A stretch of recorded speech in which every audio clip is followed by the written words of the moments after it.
Okay, good morning. A great pleasure from Global Vision welcoming everyone here from the UK, from central London, by the way. Just in case you're wondering where I am today, near London Bridge, and can't get more central than that. Yeah, so London calling, as I say. So basically, yeah, welcome everyone to this year's Eschatology Roundtable, and in particular to our guests from abroad. We got David Livingstone from Montreal in Canada. We got Wajdi from Jerusalem, and obviously different parts of the UK being represented here. So welcome everyone, and Assalamu alaikum. Let me firstly talk about the speakers and the agenda. All speakers have been allocated 30 minutes each. We're up to 30 minutes. There will be a Q&A session or two. So hopefully, inshallah, this time, with especially this technology, we hope to open up the discussion, which has been recorded, obviously. In the morning session, after me will come Clive Menzies. So Clive will be speaking on morality, money, and the Great Reset. That's the topic he's wanting to speak on. Then will come Tony, who's online just now. Tony from Bristol will be speaking on, I think he's come out with new books, which is amazing and intriguing, dare I say. So his title is Heaven Under Siege, Beginning of the End. COVID-19, psychological, economic, and biological warfare. Sounds fascinating and obviously very relevant. And then we have David Livingstone, all the way from Montreal in Canada, who will be speaking on the Book of Revelation, Blueprint for the New World Order. So that's the morning. That brings me to, which I forgot to mention, the title. So the title of the Eschatology Roundtable this year is called The Plandemic. I think everyone gets the message that from a global vision perspective anyway, we do not, indeed we've had a 3-hour or a couple of hours internet interview with some American Muslim scholar explaining that, the concept of the plandemic, not the pandemic, and then the global reset and the dawn of the Dajallic New World Order and preparation for spiritual warfare. So that is the theme this year. And it builds upon previous events last year, like Jerusalem, Jesus, Imam Mahdi, Dajjal, coming kingdom of God, then World War III scenarios, future of humanity the year before, and the year before global nuclear war and future of humanity, and before that, eschatology, interfaith, comparative perspectives. So what I want to say as introduction for this year, and before the first speakers, is that Global Vision 2000 is pleased to organize this 6th Eschatology Roundtable that we've done. Also, dare I say, for the first time ever on the Zoom platform. And hopefully this is a breakthrough, if it goes well, to reach a global audience. Already there are good signs with a person, Wajdi from Jerusalem and David from Canada already. So the main thing I want to say just now is this event, virtual event, whatever you want to call it, is taking place at a time of unprecedented changes, which is hurtling the world into uncertainty, dare I say, chaos and turbulence. We're in uncharted territory or waters. And since last year's Eschatology Roundtable, the world has changed. That's not rhetorical. It's changing all the time. So what's changed? Well, something called COVID-19. And in its wake, we've had lockdowns connected to the same event or phenomenon. And with that has come social distancing, masks, and God knows what else, bubbles. But that has now in turn led to an economic meltdown by definition, that will lead to financial and monetary crisis. And the UK alone, according to the media, or some media reports, it's been said it's the worst recession in not 30 years, but 300 years. It's not my analysis, it's in the media, that report. And talks about a 20% contraction in the economy. Obviously, depends which source you take. And this has led to, not my term, a global reset. Where did that word come from? World Economic Forum. A guy called Schwab, is it Schwab? Yeah, someone will give me the full name again. So indeed, we could have had a whole event on what on earth is this global reset, because there's documents on it and they're talking about it. So that's why this year's Eschatology Roundtable made sense to focus on the Plandemic, the global reset, and the dawn of the Dajallic New World Order, and preparation for spiritual warfare. The other words might be known and bandied around by other organizations and sources, not pandemic, Plandemic, global reset, New World Order, they're not new really. But preparation for spiritual warfare, no one's talking about that, because do people really understand what we're dealing with? And that is a very pertinent question. Okay, so that's some of my general comments, some specific comments. To me, it's quite clear that, or from a global vision angle, it's a pontificate on this, on our forum, which is now, alhamdulillah, reaches hundreds of thousands of people.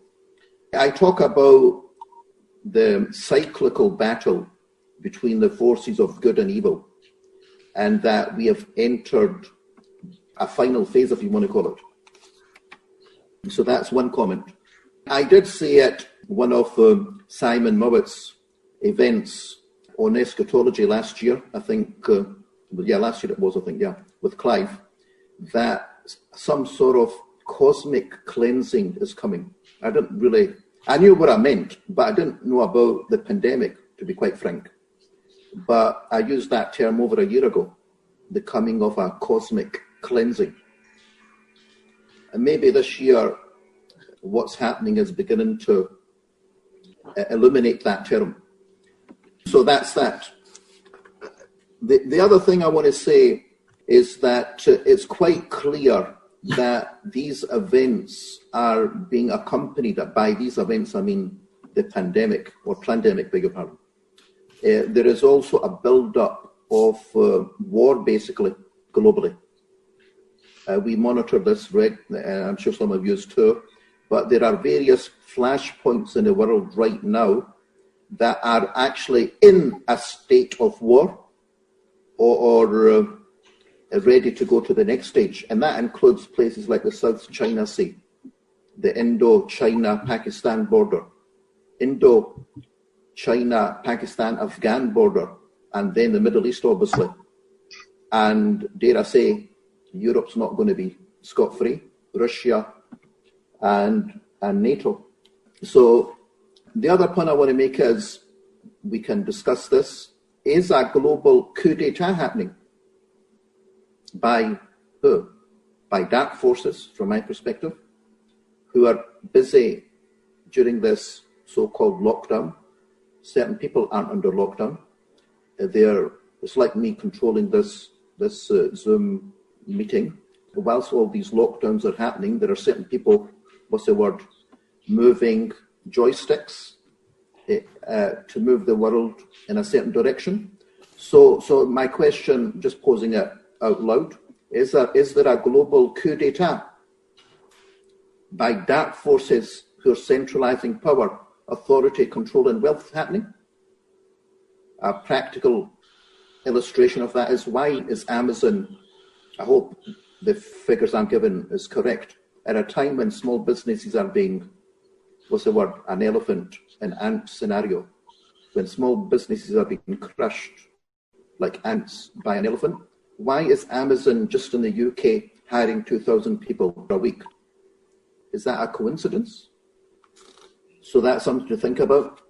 And then a global vision analysis, because we have been active for decades, really, like some of the other people here. Is this part 2 of part 1? What are you talking about? Well, in 2007 and 8, we had the global financial meltdown. And we know what they resorted to deal with it. It was bailouts of banks like RBS, then God knows who else, and quantitative easing, austerity, dare I say market and currency rigging, trade wars, and basically kicking the can down the corridor. So basically the point I'm making is, has that now crashed, basically, the solutions they had to keep the show going? And also, has the other, talking about things like, confinement to our houses, has the notion of the global war on terror, has that now been transmuted into the global war on the virus? Or indeed, one can argue, like in mathematics, 2 circles, have the 2 come together? The global war of terror and the global war on the virus. It's like 2 circles interacting. Have they come together? As opposed to one replacing the other. Something to think about. And also, from a global vision angle, my position is on our website and our editorials. We openly talk about a plandemic. And I think I've got a duty to say why. Well, we had a whole interview on this with an American imam over the summer or autumn. And the evidence I gave, I didn't even talk about medicine and health. The reason I gave for calling this a plandemic was pre-knowledge, pre-planning, like 9/11. You'll say, what are you on about? Well, if you look at the CARES Act, C-A-R-E-S, passed by the US Senate or parliamentary system, it was first brought into the US system January 2019. January 2019. That is a fact when you do your own research. I'm on video and on internet saying that. And then Corona, as far as we know, didn't start in January 2019. The act was about Coronavirus Relief Act, to bail out basically the big boys, although they were saying to bail out the people, but it was really to bail out the banks and others. When was it passed? March 2020. When this whole thing started closing down the economies. So that is my argument, that COVID-19 is not just, there's something happening out there, I don't want to go into that, but it's not just some sort of pandemic or a health-related thing. It is planned or pre-planned, and that's why I call it a plandemic. That, I rest my case, that's my argument. And why have I brought in, I've got a duty to say in the last few minutes, why have I brought in the notion of spiritual warfare? Well, under this plandemic, which I've just argued, how come, all religions, their temples, churches, mosques, gurdwaras were closed under this pretext. And in the Islamic case, because I believe Islam is going to be singled out, how come the Hajj, the annual pilgrimage in Mecca, Medina, in my view, was closed down? The Saudis gave the fig leaf, we're allowing 1,000 people to do it. Well, you get 2 million people, mate. By mate, I mean King Abdullah, who normally come. You normally have, Sir, Your Highness, Your Majesty, 2+ million people coming from all over the world, and you claim that the Hajj was still allowed by 1,000 people? That is a misnomer. I would argue an Islamic eschatology talks about this, that the Hajj will be abandoned. I will argue that under the Plandemic, spiritual warfare has started. How come the annual duty for universal brotherhood, for upholding the God of the worlds, was sabotaged, was abandoned this year? That is a fact. If that's not spiritual warfare, I don't know what is. I'm just about to finish. And also, if you link that to the sanctity, like in France, the Prophet Muhammad being a focus of cartoons again, mockery of sanctity. Muslims do not mock Moses, Jesus, or whoever. But in France, the mockery of sacredness and sanctity of the Prophet Muhammad is deemed to be upholding freedom of religion. Really? That's obviously led to uproar in the Muslim world. So if that's not an attack on spirituality, I don't know what is. I think I've said my piece, and the final comment I want to say is that it looks as though the Dajallic, which really means satanic, world order, new world order, is developing weaknesses in not just the Islamic spirituality and tradition, but all spiritual traditions.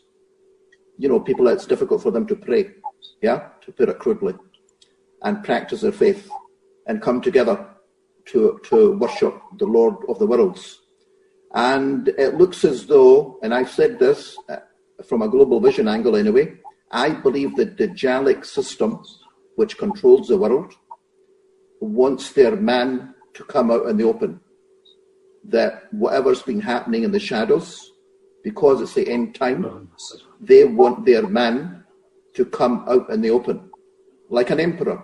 Yeah, if you don't want to use the word antichrist or whatever, I think the notion of an emperor, a world ruler, they want him to come on his stage, and they want to build a temple. That's why Jerusalem's important. They want him to have his palace, a palace, to use a secular term, a palace. They want to install a god emperor. That comes from the Roman tradition. A god emperor. He's actually going to say, "I am God." Some of you might laugh at that. Well, we'll see. We'll see who has the last laugh. So that is my perspective from a global vision angle. And that's why the situation we face as humans from all traditions is a battle between good and evil.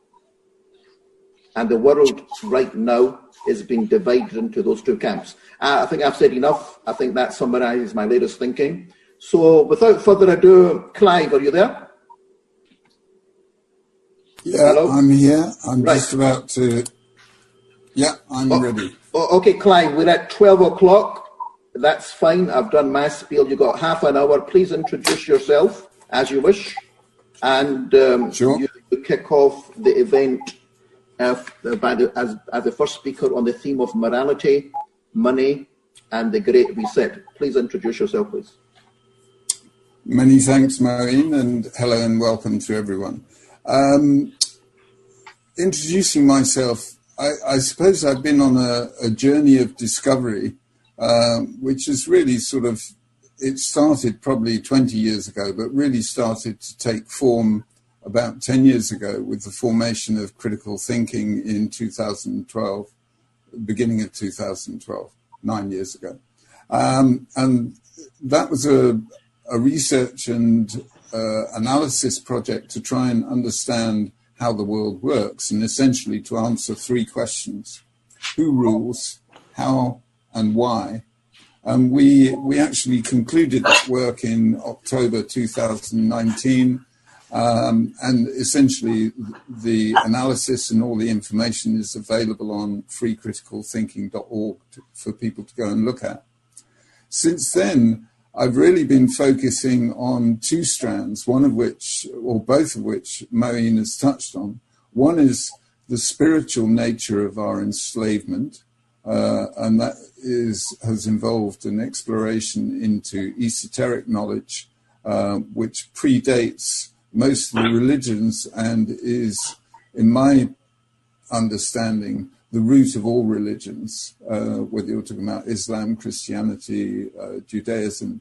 They all have their root in Hermetic philosophy and ancient wisdom.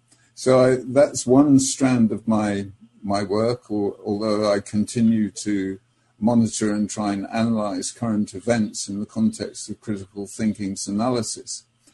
The other strand is very much on a focus on what we do about it. And critical thinking's analysis, this really came three fundamental flaws, being hierarchy, theft of the commons, and usury. And it's really the focus on money, because money power rules everything, that has really concentrated my work over the last 12 months or so. And I will cover that in my presentation, so I won't say any more than that, other than to say that all of the incentives and penalties, we're not talking in the main about evil people. We're talking about people responding to the incentives and penalties of the political economy, which are actually shaped by the money system. And that's why the money system, if you like, is the key to our salvation or our escape into a better world. It is also the mechanism by which we're enslaved, which is why this talk is being presented under the title of Morality, Money and the Great Reset. When Moeen asked me to speak, he did say that he was quite keen to put this in the context of the Great Reset, which is what I'll attempt to do. So before I begin, I'm just going to put a number of links in the chat, which you don't need to look at now, but they're there as and when you need them. And essentially, I'm going to refer to these as I go through my talk. And I suppose the story starts, the story started in terms of what is currently happening at least 2,500 years ago, and I'm going to come to that a bit later. But the story of money really took a turn in the Christian world in the 15th century when a scholar called Marcello Ficino, I think his name was, translated the Corpus Hermeticum from Greek into Latin. And what he probably couldn't have anticipated, and the first two links that I put in the chat relate to the previous talks I've done. So one from December, Global Vision Roundtable, and one from January. But the third link is something called On Principle and Interest, Hermetic Magic and the Lords of Time, written by Colin Mackay at his site, psalmistis.com. And really, in our investigation of how the world works, I found this essay, which is quite long and complex, and I've had to read it a number of times. It really is quite revealing, because actually money, or usury, interest on money, is the manipulation of time. And I would urge everyone who's interested in such subjects to actually read that essay, because it is of vital interest. And essentially, the translation of the Corpus Hermeticum led to the emergence of double-entry bookkeeping. And what double-entry bookkeeping did was allowed bankers to obscure or hide their crime of usury within a set of double-entry books, as it were. And obviously, in the Christian world, usury was outlawed or prohibited, but double-entry bookkeeping enabled them to make their usurious profits look legitimate. And this ability to manipulate time is an extremely powerful mechanism. And that essentially has given the power of money to basically dominate all conduits of power, all the levers of power. Because if you can create money from nothing, you can buy politicians, you can buy media, you can buy military might, you can buy anything you want, and you can buy the minds of the human public, which is effectively what has happened in the past progressively, particularly over the 20th century, and it's accelerated in the last 20 years. And so that is why money is such a key subject for people to understand. And I'm going to go into money in a bit more detail later in my talk. Now, I said this all started 2,500 years ago, and the next source on the list, the fourth source, is The Controversy of Zion, written by Douglas Reed.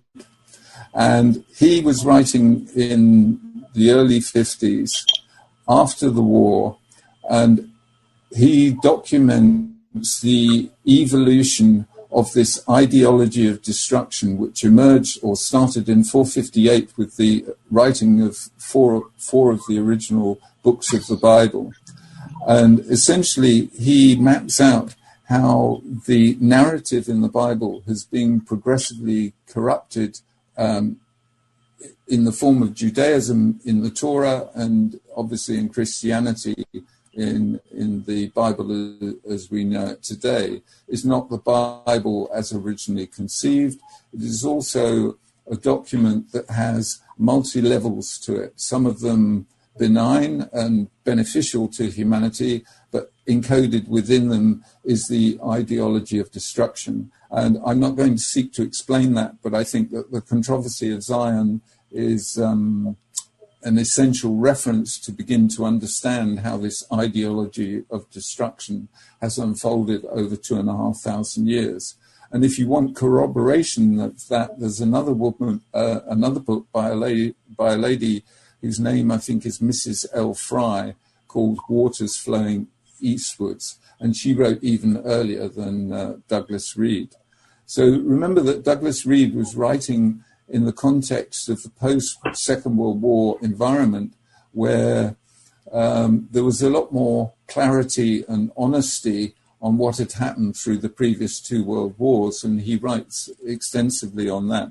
Obviously, since the Second World War, we've had the intervention of Hollywood, academia, basically completely obscuring what really happened that led to those two world wars. But both world wars were fermented by money power, which brings us on to what I would describe as the Third World War, which started on September the 11th, 2001. And that was really the beginning of the war that we're currently in. Now, I wrote an article not long ago. I blog, incidentally, at a site called outersight.org. One of the references is located there. And I wrote this article, I don't know, 2 or 3 months ago about how we were in World War III. And one of the people who's been involved in critical thinking said it's actually World War IV. And he pointed to what happened after the Second World War, when former imperial powers, such as Britain primarily, gave independence to many countries across Africa, Asia, and elsewhere. But effectively, there has been a continuous war against those so-called independent countries that were left with poison pills in their independence, where division was fabricated. Particularly, if you look at India as a case study, it was designed to create conflict. And the conflict that Moeen was alluding to today across the world, particularly in the context of Pakistan and India, that was deliberately created by the British as a legacy, and they've done that all over the world. Wherever they've had power, they've retained that power by ensuring that whatever was left behind was divided and controllable. And economic power was never given to the people of the countries concerned. That is particularly relevant to South Africa, which was given independence under great fanfare, but it never achieved economic independence, and consequently it remained controlled like every other former colony. So leaving aside that, if you like, diversion in my narrative, I'm going to refer to World War III, but I don't think we should forget that there's been a long-running war across the globe since the Second World War, which is all about resources and exploitation of people and their own resources, the commons, as it were.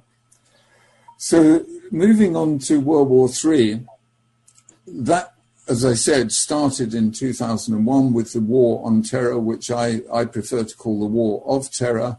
Those who are ostensibly claiming to be preventing or stopping terrorism are actually the perpetrators of terrorism.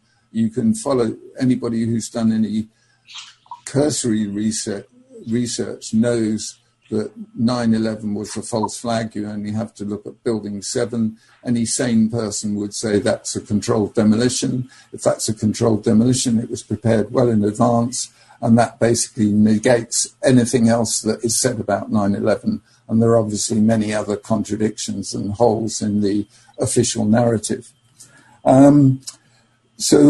So that was the first phase. The second phase I would characterize, or have characterized, as the climate change narrative, where people were effectively turned on themselves and each other, where basically it was a crime to breathe.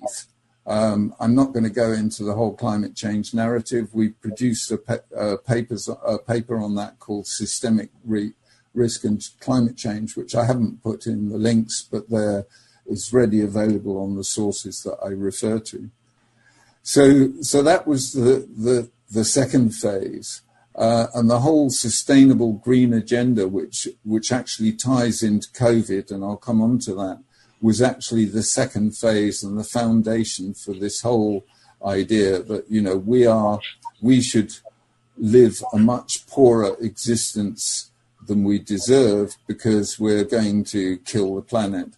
And there is so much fallacy in this argument and the alternative Green New Deal and all the rest of it that I'm also not going to go into, but it's an extensive, complex, multi-level problem, which once you examine it from a scientific, political and economic perspective, again, makes no sense. And that is not to say that I'm pro big oil, because actually big oil is actually behind this agenda. The same forces that drive big oil are behind the sustainability agenda. And I'm not going to go into that in great depth. So then we get to phase 3, which started in the autumn of 2015. Now, mass immigration as a result of all these wars across the world and economic plunder across the world has led to a huge number of economic and, if you like, conflict refugees that have grown in number progressively since the Second World War. I would argue that much of that has been contrived and manipulated specifically to begin to destabilize Europe and America. That really accelerated in 2015, where effectively the European Union dropped all borders. You had organizations like the Open Society Foundation, ostensibly backed by George Soros, but I would argue that he is actually answering to a higher power. Basically funding credit cards, mobile phones, painting a very attractive picture for people who were desperate and had no other means of seeing a better future other than coming to Europe and, in the case of America, migrating northwards. This has been a deliberate policy, and this has nothing to do with racism. This is to do with turning people on each other.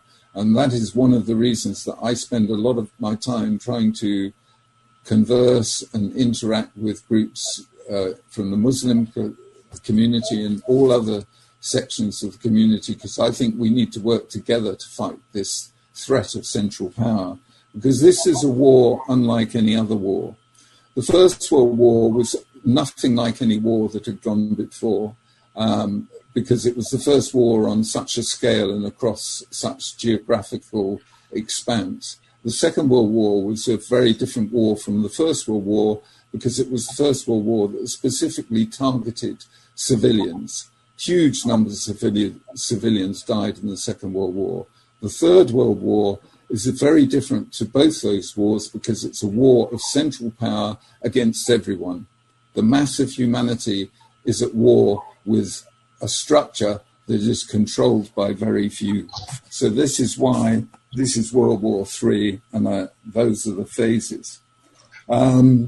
It is also an economic war, and this is where we get on to the subject of money and its importance in this war.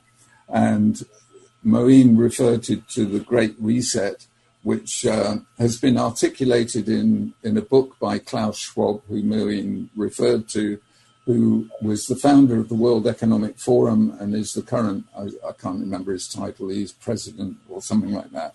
But basically, he's come out publicly talking about the Great Reset, which incidentally, in my previous talk, I referred to not specifically by that name, but I called it the Global Reset. Because if you follow the trajectory of what's been happening, particularly in the world of money and high finance and banking, one could see what was planned. It was announced in 1980 in The Economist. The front cover of The Economist actually predicted this in 30 years' time.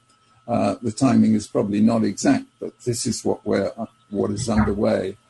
And critical thinking has been predicting what is unfolding today for some years ago. In 2016, I gave a presentation to an organization called the Chartered Institute for Securities and Investment. It's a city-based organization. I was presenting to wealth managers and people involved in wealth management, investment management. There were about 60 people in the room, and I called that economic disaster or salvation, and laid out critical thinking's analysis and predicted what is currently unfolding.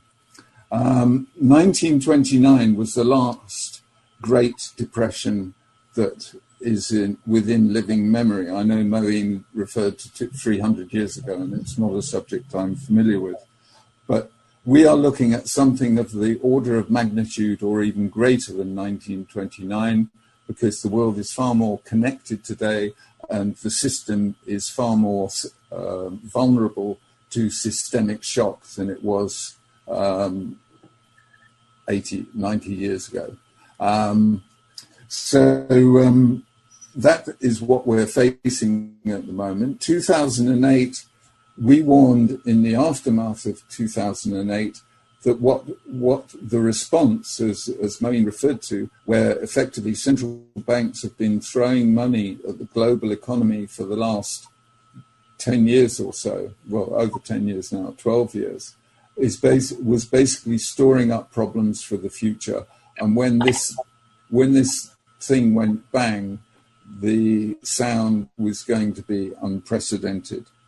So I referred to this in my last talk, which is the first link in the list of references that I've given. The fifth reference, if my mathematics is correct, no, sorry, I've just done the fifth reference. This is the sixth reference. COVID-19 reduction was a paper that we produced after the last conference in July this year. And basically, it describes what has unfolded through COVID. We described how it was planned, laying out how it was described by the Rockefeller Foundation in 2010 in a chapter called Lockstep, how the event was rehearsed on the 18th of October 2019 under the title of Event 201, which involved Johns Hopkins University, the World Economic Forum, the Bill and Melinda Gates Foundation, the usual suspects, all of whom are controlled by money power. And Moeen mentioned Amazon, and we specifically made reference to Amazon, that essentially Amazon is becoming the global commissariat. What we're undergoing is a rerun of what happened in the Bolshevik Revolution and what has actually rolled out in communist China and in Stalinist Russia, an organized, centralized, planned economy. That's what they're trying to do. It will fail, but that's another issue. But that is what is we're undergoing at the moment. And one of the things that we referred to in that paper was the creation of what are called central bank digital currencies, CBDCs. And this is ostensibly the mechanism by which all people will have to access their means to life. In other words, if you don't have access to CBDCs, then you won't be able to buy food, you won't be able to travel, you won't be able to do anything. And if you look at what's been happening in China and their social credit scoring, this is all planned to be tied in with the provision of access to income via the CBDCs, and the deliberate collapse of the economy is going to make everybody reliant on the planned universal basic income, which ostensibly will only be accessible via CBDCs.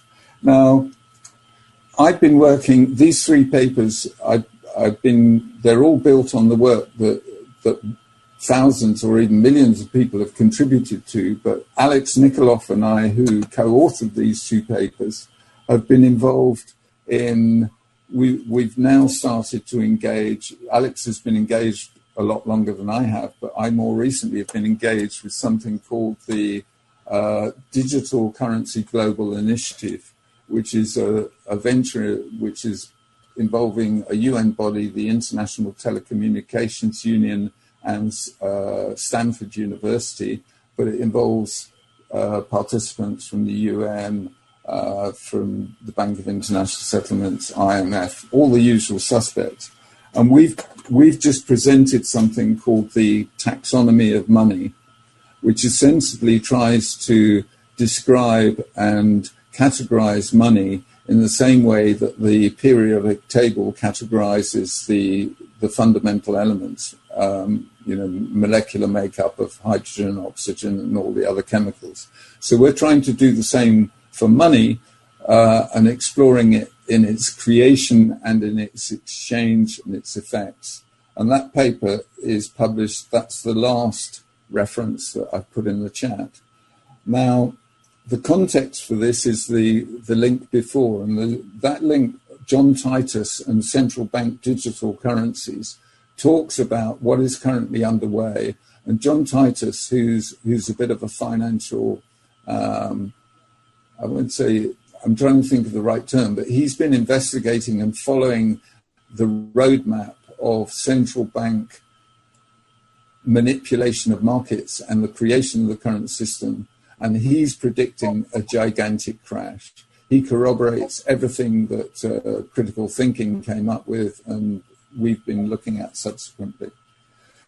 So that's the context for the taxonomy of money. But in the taxonomy of money, we only make passing reference to the instability of the money system because the people that we're talking to, one, believe that everything is fine and the system works fine, in spite of what appears obvious to people on the outside. But also, we're trying to engage with them in such a way that we don't sort of get dismissed as conspiracy theorists or people who are out to attack them. And we're not out to attack them because we think this is a structural problem and everybody's responding to the incentives and penalties. So this is not an attack on people. It's an analysis and deconstruction of the structure which has created this situation. And the way in which we've been able to do this is through the co-creative learning methodology that we evolved or grew into in critical thinking. And we've outsourced that as a free project for anyone to access at co-creativelearning.org. And essentially, it's the process that has created what we now understand. This has nothing to do with me or Alex or other individuals. It's the collaborative power of the way and the method and the process and the principles that we follow that has led us to these conclusions. And that's why we are trying to use the same sort of methodology to interact within this digital currency global infrastructure, which is obviously compartmentalized, segmented, but we're trying to interact across all of the working groups, of which there are 3, and there are many streams to each working group. So we're trying to, if you like, inject our process into what they're doing in order to create a much better understanding of money. The document itself, the Taxonomy of Money, is currently a highly technical document. And whilst it's understandable in parts, there are bits of it that most people will struggle with unless they're conversant with, 1, money and how it works, and monetary institutions and processes, and 2, digitization and software and security and all those things. So there are some fairly, if you like, obscure concepts in there, but there is some plain language which hopefully will describe what is going on. And that's an ongoing project that we only submitted the paper last Friday. So we're just at the beginning of this paper. But what we hope to do, and we'll expand that into a much more accessible paper for a lay audience. And what we hope to do is expand these conversations into other arenas beyond the digital currency global initiative, because everybody needs to understand that it is money that is keeping us captive, and there are the foundations available and the ideas available for us to create money that will be universally accessible. And if money is universally accessible to anyone who wants to create or participate in exchange, then centralized power no longer has the control over us, because we don't need to comply with their regulations. We don't need to use their money. We don't need to listen to their media. We don't need to use any of the infrastructure that has been created primarily to farm us. The process of farming humans has evolved over 2,500 years.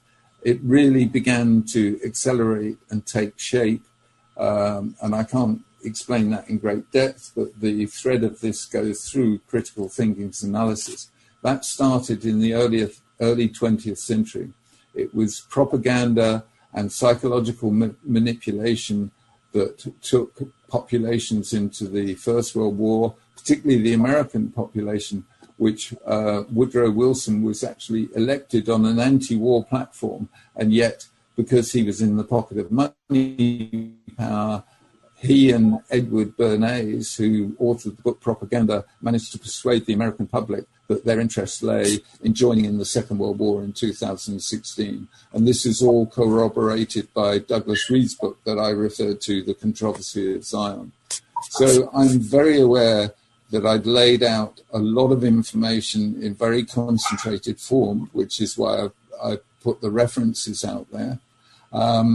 I think I've probably got to the end of what I want to say, other than to say that don't take my word for any of this, but anyone who is interested in why COVID is happening, why it's a scam, why that you as an individual are not under threat from this so-called virus. People are dying from all sorts of things, the majority from what's being done to us, rather than from any virus that has yet to be isolated.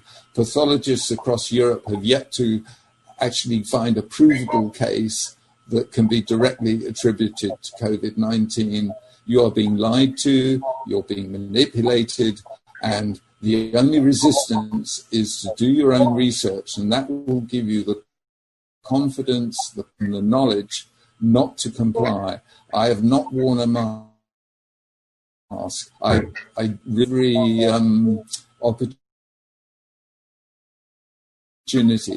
And Alex force behind the last 3 papers in the Taxonomy of Money, I'm essentially translator because he's Bulgarian, which actually gives him his Cyrillic language background gives him an amazing insight into the language. And languages, the language that he uses, like structural violence and plunder, is very powerful expressing this. Alex adopts a 5-a-day policy, and his 5-a-day policy has nothing to do with eating fresh, it's to do with non-compliance. He will find 5 ways every day of not complying with the regulations and making it known to others that he's not complying with the regulations, because people are reluctant to step out, but if they can see others actually not complying, they are encouraged to not comply. And my message to everyone who is interested in emerging from this dark nightmare that we seem to have entered is do not comply and encourage others to do the same. Thank you very much. I'll stop there.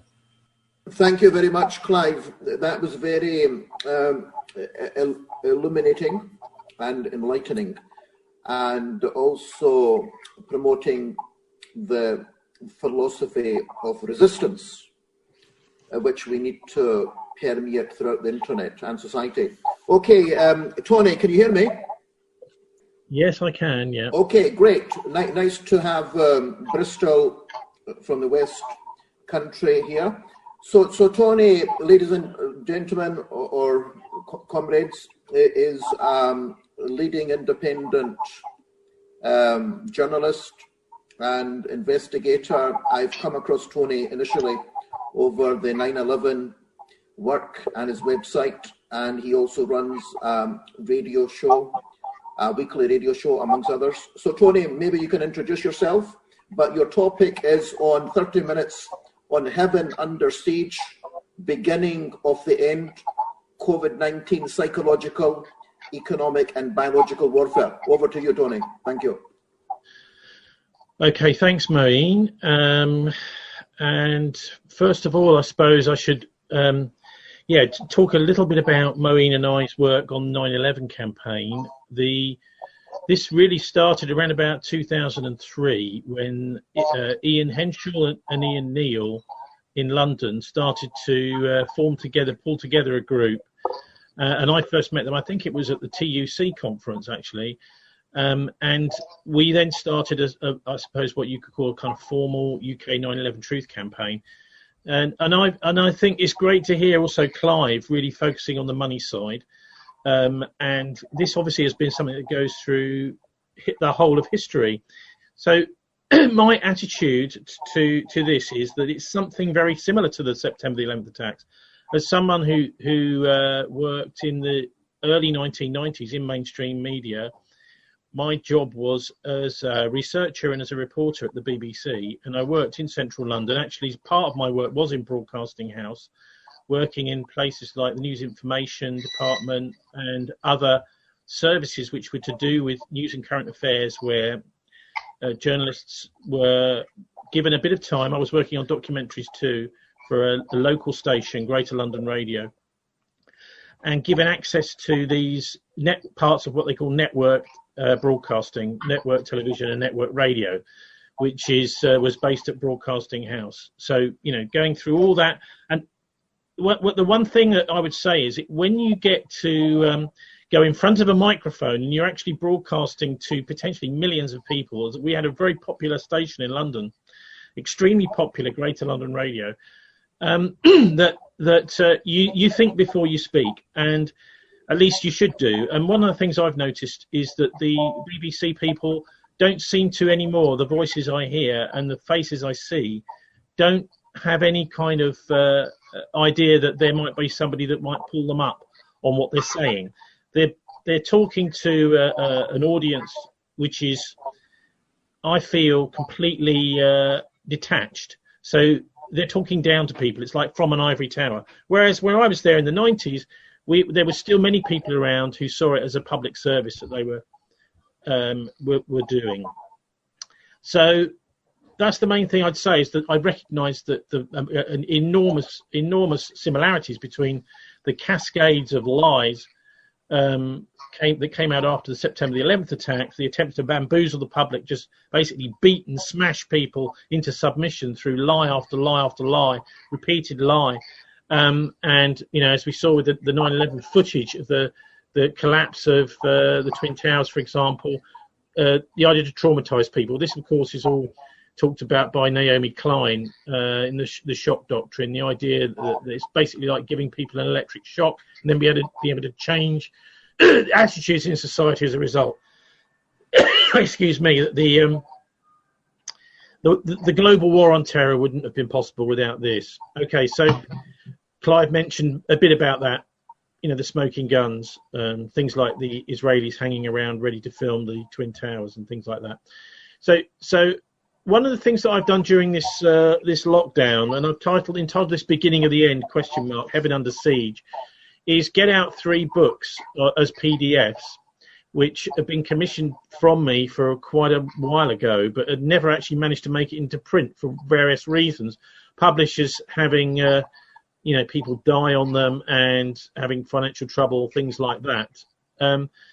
So it's a lot of what I'm going to talk about now is about books and about specific books. And I'll put a book list I'm going to put a little Word document for people, which I've put together, which has got a book list on there as well. But I was very pleased to see that right on cue, I've been looking around for a book about the biology of this plandemic. And Greg Felton is in Vancouver, Canada. He's a former mainstream journalist. He now works most of the time as a teacher of English as a foreign language. But he's like me. It may be being elbowed out of the profession because he tells the truth and he serves the public. And Greg Felton has written a book called SARS-CoV-2, which of course was the original name of this virus, and the name was changed to take SARS out of the title, which is very significant, as you may read in the book, etc. And it's subtitled Contagion, Collusion, Corruption, and it's actually being printed this weekend, and it's available for the first time next week. So I also pick up on what Clive was saying about farming humanity. I think he's absolutely right. Our cities are becoming people farms. So the idea is that the people in those cities are directed by a higher power, higher force, and there's a kind of sham democracy. I'm sitting here in Bristol speaking to you now, which is a former Templar port, and we have a very strong organisation in our city called the Merchant Venturers, which the families that formed the Merchant Venturers financed John Cabot's trip to discover North America, supposedly discover it, back in 1497. And then once they realized what they had over there, they formed the Society to Exploit America. They then, which led to the genocide of something like 50 million Native Americans, possibly more. And then the slave trade, which the Merchant Venturers was still very much involved with. And incredibly, they're still most active today. We as journalists can't scrutinize them because all of their accounts and details come under you can only get them if you're a member of the Privy Council. So it comes under a royal charter. It's almost impossible to scrutinize what they're doing. So I think it's quite clear to me that there is this oligarchy that likes to use the idea of a sham democracy to rule us. And why not, just play with us, do what they want. And in order to change things, they're using psychological warfare, which is why I put in the title, psychological warfare is an important aspect of all of this. So the smoking guns of 9/11 we talked about as Building 7. There are others. But here I've identified 2 in this plandemic. One is the withdrawal of the use of chloroquine, particularly in Europe and the United States by the regulators, the crooked regulators, which led to the deaths, I would believe, of something like tens of thousands of people unnecessarily. Chloroquine was the standard drug, very cheap, out of patent, for use as a treatment of SARS, the first SARS outbreak, and yet it was prevented. Doctors were told not to use it for SARS in the West. Funnily enough, in Africa, places like that, and India, it was used a lot, and many, many, many lives were saved, but not in this part of the world. And that, to me, and that was withdrawn in January in France, in January, middle of January 2020. So that's before the COVID-19 outbreak was really supposed to exist. It was just a little tiny thing over in Wuhan in China. So there, to me, shows some pre-knowledge of what was going to happen, and also to try and make sure many people died, the government authorities doing that. Also, the German government and other governments mandated vaccinations for the first time. We reported this on our radio show in Bristol when we still were on the radio before we got removed from FM. Back in, I'm just looking, and I'll put this is in the little notes here, on the 17th of July 2019. So we've got a lot of countries at the end of last year, including China, mandating vaccinations for the first time. And I reported that as quite a scary phenomenon. But apparently there's a movement in Germany that thinks this is fantastic. So these are obviously civil society movements, NGOs, which were preparing the ground for the idea of a mandatory vaccine. Also, the regulators here in Britain, the MHRA, have just approved the Pfizer mRNA vaccine, the gene editing vaccine, the Bilderberg woman, Emmanuelle Charpentier, and her CRISPR people. This is all genetic modification, genetic engineering humans, but they don't talk about it like that. So they're going in, they're genetically engineering your cells to produce the antigen in order to produce an immune response, but they don't tell you, is this going to stay in your blood vessels forever? We just don't know. Also, in the thing I'm going to circulate, there is quite a lot about Robert F. Kennedy's work on explaining just how appalling the Bill Gates Foundation's vaccine programs have been, particularly in the developing world. There's a documentary, just as an aside, there's a documentary called Cold Case Hammarskjöld, which was done by the Swedish state broadcaster. So I interviewed the producer earlier this year, and that explains that the far-right Weimar army, which assassinated the UN Director General, Dag Hammarskjöld, in 1961, was also involved in a fake vaccination program in Mozambique, where they were deliberately injecting thousands, even tens of thousands of black Africans deliberately with AIDS, and saying it was an AIDS vaccine, where actually it was just the AIDS virus. They were giving them AIDS. And these sorts of things are very little known, but you would have thought there would have been a big outcry about that, particularly from the Black Lives Matter type people, but it was pretty much suppressed. It went out once, that documentary, on BBC4 one evening, and then it quickly disappeared off the iPlayer. But yeah, if people want copies of that, you can get hold of me afterwards. And it's a fascinating documentary, which is devastating. So, psychological warfare, TV and radio. Well, since Brexit started to approach, we've been getting all these American voices on the BBC, not just on the World Service, on the domestic BBC network, radio and on television. Enormous number of American voices, and there's a thing called the British American Project for the Successor Generation, which has been bringing together British broadcast producers, editors, managers, and American for many years. And most of you will probably know about something called Operation Mockingbird, which is where the CIA took control effectively of the editorial policy of all the big American TV and radio networks and the newspapers. When I say took control, they've got to leave a little bit of a free hand for journalists in order to make it look like it's not totally controlled. But they're subtly making sure that all the issues that they deem are important, are specific issues, are completely controlled by them. So we've seen no criticism, for example, medical criticism of the response to the pandemic, which is absolutely appalling. It's also led to possibly tens of thousands of deaths. If there was a proper scrutiny going on in the press with professionals allowed to speak, then we wouldn't have had the removal of sick patients from our ordinary hospitals and being putting them back into care homes without being tested for the COVID virus. And again, potentially tens of thousands of people have died because of that decision, which wasn't allowed in the press to be scrutinized because of the very clear guidelines, or they say guidelines, but instructions from the Behavioural Insights team at Downing Street, Ofcom, and the broadcasters were told, this is very serious, this pandemic, you must do what the government says. And because of that, many people died. And one of the byproducts was I lost my radio show because I have a rather spineless manager, apparently. So then we got Brigade 77 being used. We just heard a couple of weeks ago that they are going to be used as part of the British Army psychological warfare units in order to try and persuade people to take a vaccine which is potentially very dangerous. The MHRA, the regulators last year were hauled over the coals for approving the use of mesh for hernia operations and for women who have incontinence problems, but there have been no actual evidence that this was safe, no testing done even. no proper testing done, and yet the MHRA approved the use of this mesh inside people's bodies.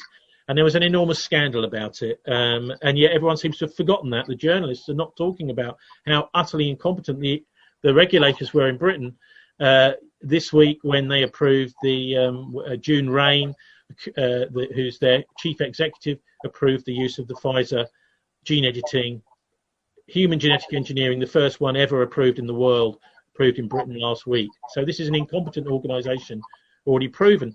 But it's incredible that the army are being told that they've got to back these people, really.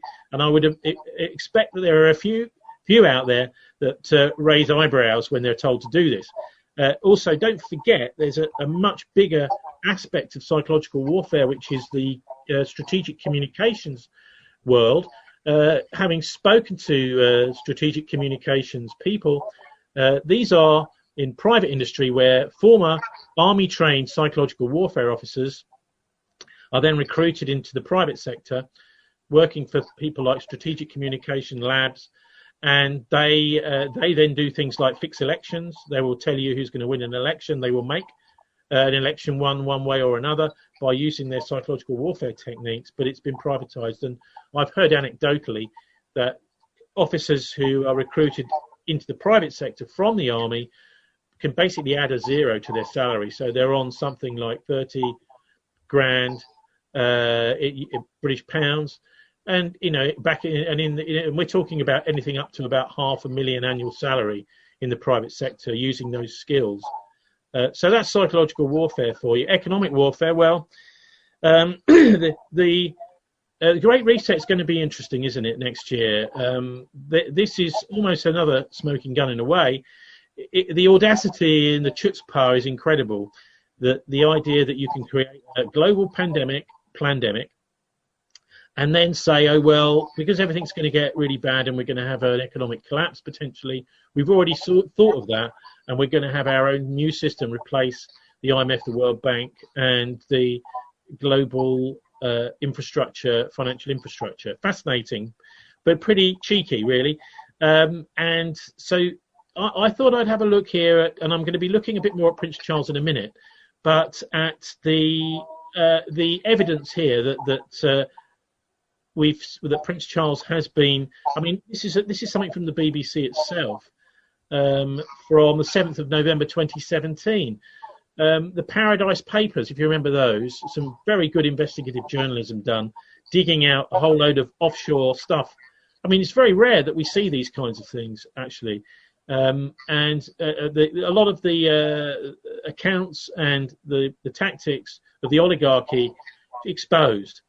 Very rare. So the article the BBC put out was Paradise Papers, Prince Charles's offshore investments revealed.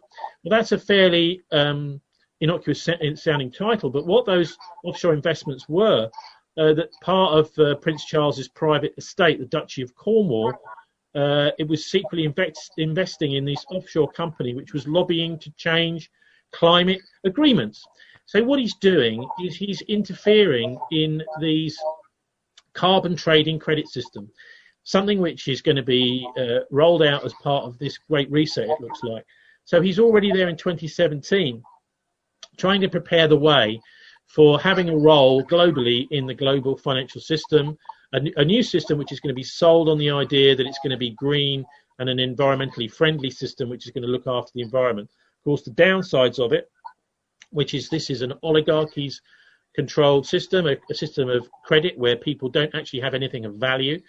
This is actually a move from the traditional financial system where people do have something, they actually do possess something of value, like gold or silver is the obvious thing to think of, and that they possess physical currency, cash, which they can use to exchange for that, over to a credit system, which is where they want to go with electronic money, things like that, and more of that is obviously being rolled out now, and that is the ancient Egyptian system. So we're going from a kind of a Jerusalem Hebraic financial world into a Babylonian, Phoenician, Egyptian empire style money world. That seems to me what the Great Reset is going to be about, you know, for at least looking at it from a bit of a spiritual point of view. So with the obvious thing to say here is that this is ordo ab chaos, right? I know David Livingstone has done a bit of work on the Scottish Rite Freemasonry. That's their motto. And the idea is to create the problem and then to come up with the solution. Ordo ab chaos. To replace special drawing rights with carbon credits or something similar to that. I'm trying to use a bit of a crystal ball here, an intelligent, educated guesswork to see what's going to happen in April. Then I suppose the other aspect of this is the biological warfare side. The Pentagon goes to Wuhan. Well, that was an interesting one, wasn't it? So the gain of function research in the United States was closed down under Obama.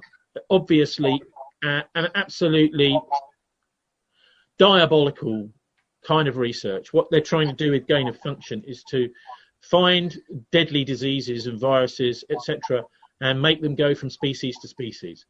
So, this is an appalling thing to be even thinking about here, especially since we have a biological weapons ban. This is going on in the labs around the world. So the biological weapons labs, Wuhan, what were the Pentagon doing in Wuhan? Well, I'm going to actually cheat a little bit here and hand over to the guy who I interviewed last week, actually, this guy Greg Felton, and I'll put some links in our in the document that I share with you, which is the book called SARS-CoV-2: Contagion, Collusion, Corruption, because he's done an incredible job, Greg, over in Vancouver, in putting together all of the evidence that this is a man-made bioweapon. Of course, this is something that isn't comfortable for the mainstream media to be looking at, isn't it? Because we've seen it's very uncomfortable for them, because we went to war in the Middle East over weapons of mass destruction, and yet here we have the Chinese and the United States Pentagon collaborating on the creation of COVID-19. The evidence for it being a bioweapon is very, very strong in terms of from the virology institutes, and Greg has that in his book, which is he actually interviewed these virologists at New Delhi University that pulled apart the genome last week in January after it had been published by the Chinese, and explained that you've got these SARS and AIDS spike proteins on the coronavirus, which have been deliberately implanted into it. The idea that this is something natural. They very politely said, well, it's unlikely to occur in nature. Well, that's an understatement. And they did a fantastic job. They then got very much lent on, these virologists in India, and but not by Greg. He actually went and interviewed them and got the whole thing chapter and verse. So there we go. Biological gain of function, completely diabolical. Okay, so what about the spiritual warfare? Well, this is something I think which only makes sense if you look at it in a very long time scale context. So secrecy versus openness, I think that's what we're looking at, and it's interesting to see how this Plandemic is dividing families, is dividing marriages, is dividing the whole of humanity, like a cell dividing, like the sheep and the goats dividing, talked about in the Bible. And, what we're seeing really is secrecy versus openness. So people who are prepared to have secret association, secret plans, versus people who have open association, as we are having now. Well, it's reasonably open. That's why I do journalism. So I believe in openness. And I think that's the way to beat this is through good journalism. Really, really important to understand. One person that's really had a good look at all of the way the cults have worked over the centuries. Yeah, thanks. Is a guy called Tim Cohen, and his book is called The Antichrist and a Cup of Tea. What he does is he assigns the role of an Antichrist to Prince Charles. And he says that effectively Charles is the white horse in Revelation. Then we've got the red horse in Revelation being the war. The black horse being an economic collapse. and the pale horse, the fourth horseman of the apocalypse, being disease, pestilence, and that sort of thing. So the key thing about the Four Horsemen is that this is a very clear signal by God to the whole of humanity who want to listen that we're living in the end of the world. So that's why I entitled this thing The Beginning of the End, because, you know, obviously this isn't quite happening yet, but it certainly looks like part of the game in order to create it in the first place, to make it happen. So in that book, he talks about Charles, and he gives some very good reasons for it, which I won't go into now. But he's talking about of his heraldic seal, and also that he's taking a big important role in this great reset. And ultimately, though, he says that he believes, and he's a Jew who converted to Christianity. He says that ultimately Charles will be a sort of Israeli Messiah. So not really a Jewish Messiah, because he doesn't fit with the Old Testament version of the Messiah. Only Jesus does. But what is needed is a Messiah to fit in with a Zionist idea of Judaism, a Kabbalistic idea of Judaism. So the timeline, I put that in there too, and I run through some of the important changes over the centuries which have led to the cults and the occult coming from the creation of the conversion of Constantine in 313 AD to Christianity, supposedly. So up until then, the oligarchy was absolutely out there and ruling things, and then it went underground in 313 AD. And then there's all sorts of changes until we get to April 2021, where Queen Elizabeth II is due to retire, if you didn't know, when she reaches 95. Prince Charles will be passing the British throne, it looks like now, to William, and taking on a globalist world role in the Great Reset, which I just spoke about. So my book is actually called The Siege of Heaven, and you can get a free download off my bilderberg.org website. The subtitle is How Breaking the Grip of Oligarchy Will Unleash the World's Human Potential. And I've also done another one, which is The Siege of Heaven Reader, which is a kind of book of extracts. It's a book of extracts, which are just little clips and snippets. The one I'll finally here mention is something called the Luciferian Philosophy. And this is by a guy called William Cooper, who was a radio host, former US Naval Intelligence Officer in Eagar, Arizona. And he amazingly predicted the 9/11 attacks in July 2001 on his radio show. 3 months or whatever before the 9/11 happened, he said there's going to be a massive attack on the United States and they're going to be blaming bin Laden. And he was joking that the CIA couldn't find bin Laden, but a little CNN camera crew had interviewed him. So he knew the way these people operate using psychological warfare and bamboozling the public. So I'll be including that in the paper. That's from the Siege of Heaven Reader, the Luciferian Philosophy.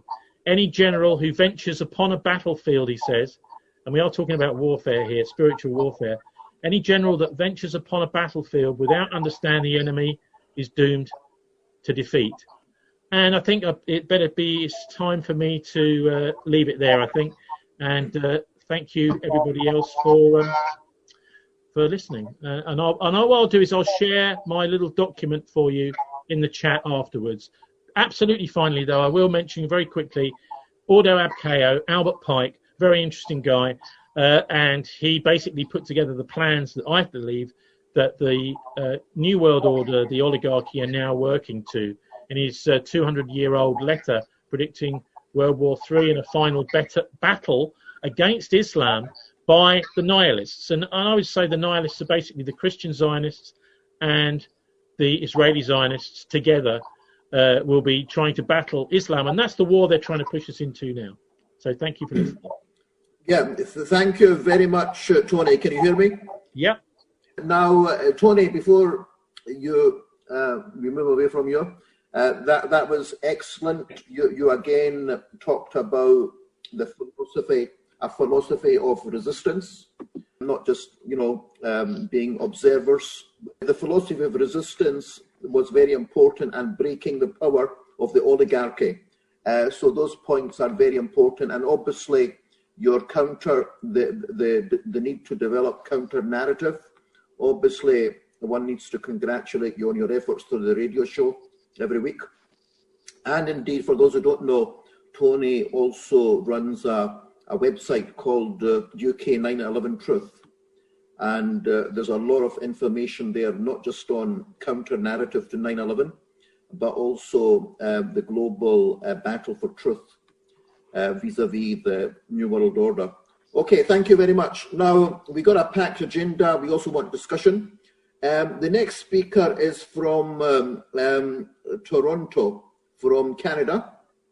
We have got David Livingstone. I'm from historically Glasgow, and Edinburgh for that matter. David Livingstone, famous Scottish name, but he is speaking from Canada. Thank you very much for joining us, David. David, can you hear me?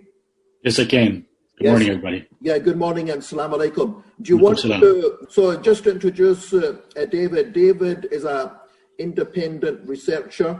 I was quite surprised. Tony isn't the only one who's worked with him, so has Daoud Musa Pidcock, the leader of the Islamic Party of Britain. They've worked in the past. So David is going to be speaking on an intriguing topic, the Book of Revelation, the blueprint for the New World Order, and there was a reference by Tony about Abkal. So over to you, David. You've got 30 minutes. Thank you. Hello, everybody. So I'm glad that Tony gave a bit of a segue into this discussion. A little bit about myself. I converted to Islam about 30 years ago. It was part of a search for the truth, also a spiritual search. That search led me to try to understand the world we're living in. And I began my search in history, which has resulted now in 5 books. The latest book is a 6-volume work, which is called Order Abkal, which is very much not only basically a consolidation of my previous work and a significant expansion on what I've done. So mainly what I have traced is the history of the occult. The world we live in now, basically, we live in a world where after centuries of operating underground, the first successes of the occult secret societies were 2 revolutions, and that's the American and French revolutions. When, after being basically being persecuted and forced underground for centuries, they finally managed to achieve some degree of political power, and they've been expanding that power ever since. So what is rarely understood is that it took me a long time to recognize it, is that there is a blueprint, there is a plan to follow, and that plan, one of them, a very significant one, is the Book of Revelation. So I'm going to start by reading Albert Pike because he was the Grand Master of Scottish Rite Freemasonry. This is a very important tradition within Freemasonry, which I trace in my latest book as well too, founded in Charleston in 1801, I believe. And very much was a consolidation of the Masonic forces that were developing until that time. So what this paragraph here is particularly important because what he is speaking, what he covers here in 2 paragraphs is what took me years to uncover, and what mainstream historians are still missing. So basically, he says the occult science of the ancient Magi was concealed under the shadows of the ancient mysteries. It was imperfectly revealed, or rather disguised by the Gnostics. It is guessed at under the absurdities that cover the pretended crimes of the Templars, and is found enveloped in enigmas that seem impenetrable to the rites of the highest Masonry. So basically, this is the core. It was this scientific religious absolute, he says, basically talking about the lost word, which was the underlying ideology that led to the Templars, the Rosicrucians, and finally the Illuminati and the Freemasons. So why that's important is basically, so first of all, to do a quick recap, this is founded on effectively the history of the Old Testament. And as you all know, basically the Judaism begins with Abraham. His grandson, Jacob, also known as Israel, had 12 sons. Those sons, their sons moved to Egypt. Their ancestors were eventually brought out of Egypt by Moses, and they settled in Palestine. And there they were expected to conquer the known inhabitants who are known as Canaanites. Canaanites practiced the cult of Baal, which is a dying cult of a dying and resurrecting God. So what happens is that they remained there for centuries, but because they were warned repeatedly to avoid the worship of Baal, but they went against these commands. First of all, what happens is that at a certain point, Solomon, who's the son of King David, builds the Temple of Solomon. So famous in Jewish biblical history. And this was supposed to be a magnificent temple, also housed the Ark of the Covenant, and so on and so forth. So, but what happens is that as the Israelites pollute their cult, the temple itself becomes basically replaced. It's no longer a temple to the one God, but it becomes a pagan temple dedicated to the various dying, the Baal and his sister spouse Astarte. So because of these crimes, basically the Jews are warned repeatedly that if they persist, that they're going to be taken away into captivity. So the first thing that happens is that actually at a certain point, the kingdom of Israel becomes divided in two. So there's the kingdom of the north, which is comprised of the 10 tribes, and then the southern kingdom of Judah, which is comprised of Judah and Benjamin. So the Syrians come in the early 700s BC and conquer the northern kingdom and disperse the 10 tribes. They this is the first of the warnings. The second warning comes about in 597, I believe, BC, when the Babylonians conquer the southern kingdom of Judah and take the entire population of Judah to captivity in Babylon. So this is a time when this is a very important pivotal period.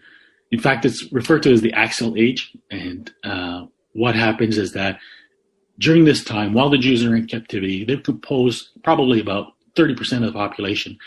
This is the 50-year period when the Kabbalah is developed. What happens is because the Jews are not known outside, basically the Jews are not really basically recognized by much of the rest of the world. After they develop this... David, can you hear me? Yes. Yeah, the people are saying that the slides need to be removed. Sorry for interrupting. Can you go through the slides? Why? How? I'm speaking to the slide for now. I haven't changed my slide yet. Okay, all right, fine. Okay. Sorry, slides are coming. It's not. This is just background imagery for now. Right. Okay.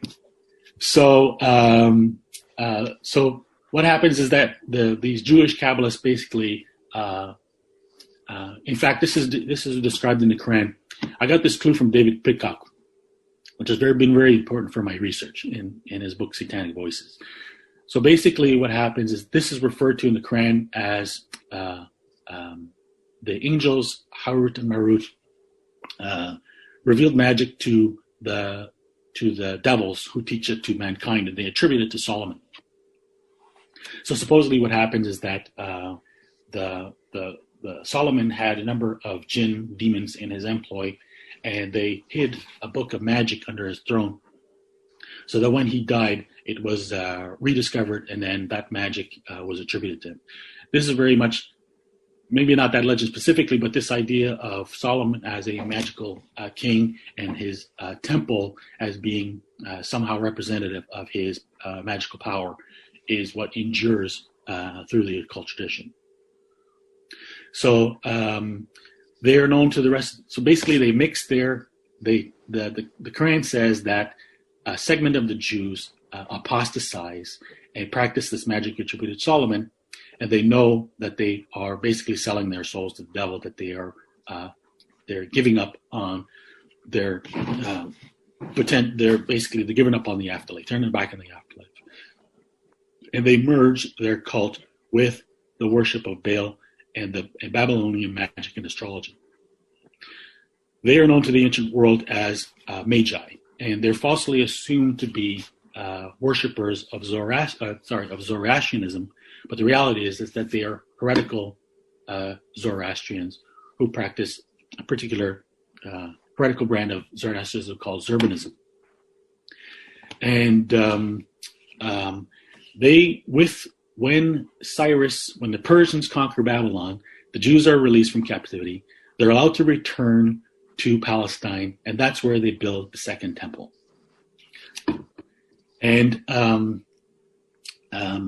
some of them, not all of them, return to Palestine. Some of them go to Egypt, and that's how you get the beginnings of Greek philosophy, particularly the philosophy of Pythagoras and Plato, which is influenced by Orphism and the cults of Dionysus, which was influenced by the Magi. The other trajectory where this emerges is in Egypt, known as Hermeticism, and it also influences Christianity as what's called Gnosticism. So the other track is the one within Judaism is within a cult called the Essenes, who are basically also inheritors of the Magi. So this is the Essenes is where now you get the occult tradition in Judaism, which is more recognized. And this is where you get the beginnings of what's called the earliest origins of Kabbalah, which is called Merkaba Mysticism.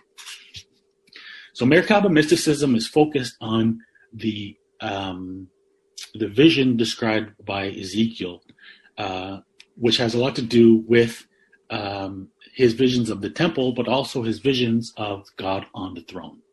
So this is not God, the creator. This is the Ancient of Days, which is why he's bearded and old. This is also a remnant of Zurbanism and is Saturn.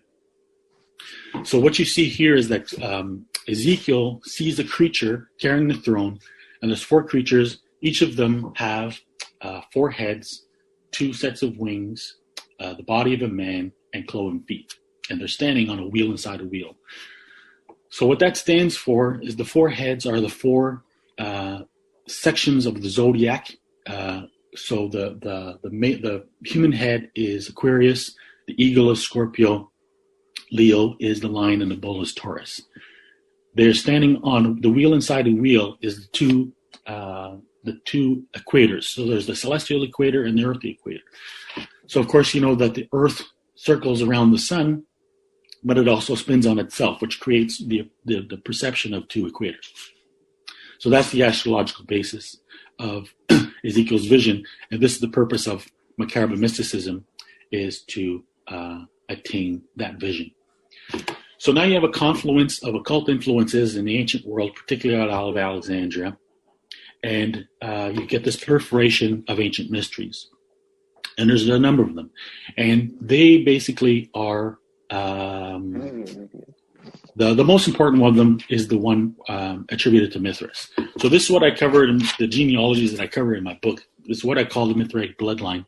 Is you look at the families that were involved in the spread of this cult, they're primarily the Julio-Claudio dynasty of Roman emperors, the House of Commagene in Turkey, the House of Herod, and I think that's all 3 of them. So the House of Herod, as you know, is basically the family of Herod the Great, intermarried significantly with all these families. And their descendants, one of the most important descendants is Constantine the Great. And so Constantine, basically what he did when he created effectively Catholic Christianity at the Council of Nicaea, is he imposed a dying God version of Christianity that replaced the original Jewish Reform movement. So where that comes from, basically the cult that he followed was the cult of Sol Invictus, which is a version of Mithraism. So you can see here that Mithras worships a Zurvan, or Saturn. It's a figure pretty essentially identical to the vision of Ezekiel, with the head of a lion. In this case, there's only one head, the lion standing on a wheel inside a wheel. So what happens at this time is you have a proliferation of apocalyptic literature in Judaism, which is where this tradition comes from. And basically based on expectations of the end time, but most, not expectations of the end time, primarily dealing with revelations imparted to mystics. So this is a pattern which is very popular at the time, and this is why you have St. John. So the Book of Revelation basically is a type of literature which is typical of the time, typical of this early occult tradition. And because what's important to remember is that John he was an apostle. So when you look at the New Testament, it's founded effectively on 4 books which communicate the teachings of Jesus. There are additional books that come from Paul. Paul, again, is not a direct disciple. He claims to have had a vision. He's also an agent of the house of Herod, which is why he preaches a brand of Christianity, which is at variance with the Reformed Judaism of Jesus. Now you have this revelation, which is given to John. It's not a revelation that's given to Jesus. It's a revelation given specifically to John. So this is why Albert Pike explains that he says the apocalypse, that sublime Kabbalistic and prophetic summary of all the occult figures, divides its images into 3 septenaries. So this is important that this happens to be the very same paragraph where Albert Pike reveals his cryptic allegiance to Lucifer. The apocalypse, to those who receive the 19th degree, the apotheosis of the sublime faith, which aspires to God alone and despises all pomps and works of Lucifer. Lucifer, the light bearer, strange and mysterious name to give to the spirit of darkness. Lucifer, the son of the morning. Why he's calling us out in the morning there is because typically Lucifer is identified with Venus, and that's where you're going back to the worship of the goddess. So basically what Albert Pike is explaining, the purpose of his book, Morals and Dogma, which is considered the Bible of Freemasonry, is to explain that the purpose of Freemasonry is to rebuild the temple. So as I mentioned, the temple was rebuilt when the Jews returned to Babylon, but it was then again destroyed with the conquest of the Romans in 70 AD. So the goal of Freemasonry, the goal of the occult, and the expectations for the end times is that a 3rd temple is going to be constructed. So the goal of Freemasonry is to allegorically rebuild the 3rd temple, which is why they're called Freemasons. And because they're going to bring about the coming of the Messiah. And that is what they call the great work, the magnum opus, and it's all based on the Book of Revelation, which is effectively their blueprint. So what's interesting is that the Book of Revelation, you see, repeats the 4 beasts, and that's the 4 creatures referred to in Ezekiel. So I've only got 10 minutes left, so I'm not going to go into detail here, but I'm going to just show you the image to make that reference. So the thing is, the Book of Revelation is the one part. I think it is the last book that was entered into the New Testament. It wasn't entered until the 4th century, or around 400 AD, and that was after a lot of controversy. Even when it was finally accepted, there were still many who opposed it. And one of the reasons why is that it was believed that it wasn't actually John who wrote it or received it, but a Gnostic named Corinthus. So this is a fact that Albert Pike himself accepts.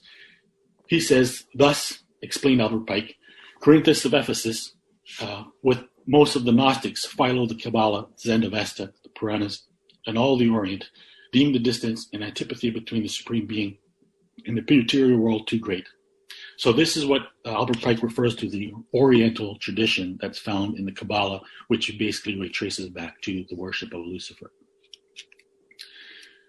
So jumping ahead, you have several centuries later, the ongoing plan, as I mentioned, of Freemasonry is to rebuild the Third Temple. And this is why you have the Templars are sent to the Holy Land to reconquer it. This is an absurd mission. This is at the time the world is dominated by, at least the Middle East, and North Africa is dominated by the Islamic world. But instead of confronting Islam head on, their one mission is to conquer Jerusalem itself. And it appears that what they do is that they conduct excavations of the temple, and they uncover a book called the Sefer HaBahir, which then revives the study of Kabbalah. The Bahir basically sets off the history of Kabbalah in modern times, and it leads to the emergence of the legends of the Holy Grail, the Knights of the Garter, and the Order of the Garter, which is basically the Templar tradition in England. And out of that, you get the Rosicrucians. So the Rosicrucians, what's more important there is that it emerges out of a marriage between Frederick V of Palatinate in Germany, a Protestant prince, who is married to Elizabeth Stuart. Elizabeth Stuart is the daughter of King James. And what you get out of this marriage is you get the descendants of all the most important people involved in a modern occult tradition. So you can't read the details of this chart, but I'll go over it quickly. Basically, here you have Frederick the Great, King of Prussia, who becomes the head of Scottish Rite Freemasonry and writes the Conference. So this chart, basically, here you see Frederick the Great. I explain who that is. Here you have the family of Hessen-Kassel. You have Prince Charles of Hessen-Kassel, and that's the family where the Rothschilds basically begin their financial careers. Prince Charles is also not only a member of the Illuminati, he's also the founder, he's also Grand Master of the Asiatic Brethren. I won't go into detail on what they are. Then basically he marries into the Danish family, and his great-grandson is Christian IV of Denmark, who's known as grandfather of Europe. And it's that family that Queen Elizabeth comes from through intermarriage with the descendants of George III. Whoops. And here you have this is the family of the Dukes of Orleans. They are basically the founders of Scottish Rite Freemasonry, and their descendant is Philippe Égalité, who is the Illuminati and one of the leaders of the French Revolution. So this is the family that basically gives birth to the Rosicrucian movement, and the Rosicrucians are the ones who are involved in instigating the career of Sabbatai-Zevi, who declared himself Messiah in 1666. And it's this movement, the Sabbatean movement. So basically, the Sabbatean movement is a formulation of the Kabbalah of Isaac Luria. And what's important about Isaac Luria is that what was new in his version of Kabbalah is that he prescribed that the end times is not something that you wait for; it's something that you have to actively create. So this is why they created the career of Sabbatai-Zevi, and from then on, it is the Sabbatians who are they are the ones who create. First, they create they create the Royal Society, and out of the Royal Society comes the Freemasons, and then out of the Freemasons specifically, the Sabbatians are responsible for creating Scottish Rite Freemasonry. And as Tony said, the motto of Scottish Rite Freemasonry is Ordo ab Chao. And what that means is that you, since the end times describe a chaos preceding the advent of the Messiah, then therefore it means that you need to create those. You need to create that chaos as the precondition. So whatever miseries are described, pestilence, wars, disease, famine, all those things need to be created so that you can bring about the coming of the Messiah. So here you have a picture. There's many ways in which the expectations of the end times have been created. One of them is Hitler. So Hitler, as you know, is basically, he created what's called the Third Reich. And the Third Reich the idea of the Third Reich is founded on yes? Somebody interrupting me. So Third Reich is creating an idea of going back to Joachim of Führer, a saint from a Dominican mystic from, I believe, 1200s or 1300s, who predicted the coming of the process of the end time happening in 3 phases. And this was directly appropriated by Muller van der Broek. And I've only got a few minutes, so I'm going to go very quickly. So basically, we skip forward to our time, and the Book of much of what's described in the Book of Revelation is a mirror image of the Semitic fixations that are expected by the Muslims. So what seems to be happening is that there's a deliberate attempt, of pitting the Christian evangelicals against the Muslims. And what's interesting is that Jay Michelson, who's actually his PhD was on Shabbatay Zvi, he wrote an article in the Daily Beast a couple of years ago, and he identified exactly this problem. He says, indeed, as a student of millennialism for some time, it was shocking to see the congruence between Islamic State's vision of the end times and that of evangelical Christianity.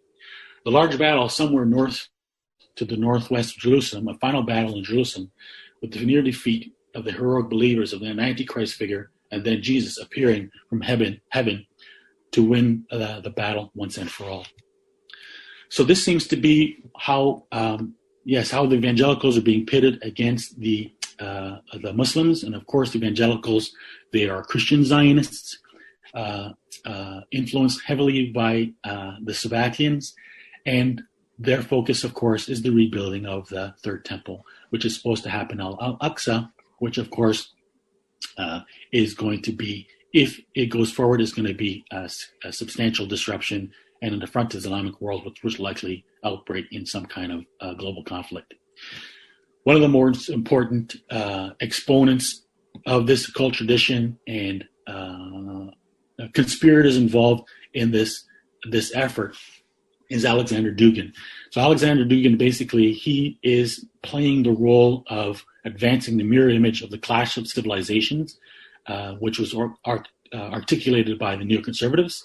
The clash of civilizations, again, is basically another formulation of the Book of Revelation, a preparation for the end times. So if you understand how Alexander Dugin explains it here, he explains how the bringing about the end times actively is a task. He says the end times and the eschatological meaning of politics will not realize themselves on their own. We will wait for the end times in vain. The end will never come if we wait for it, and it will never come if we do not.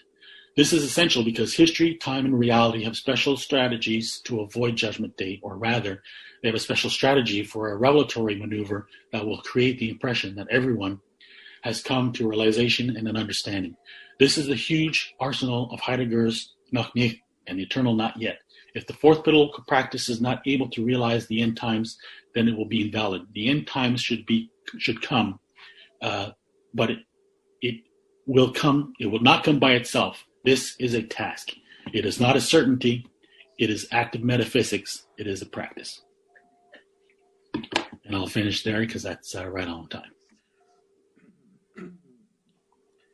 Okay, thank you, David. Are you going back to the screen to me? Yeah, passing the screen. Yeah. Okay, thank you.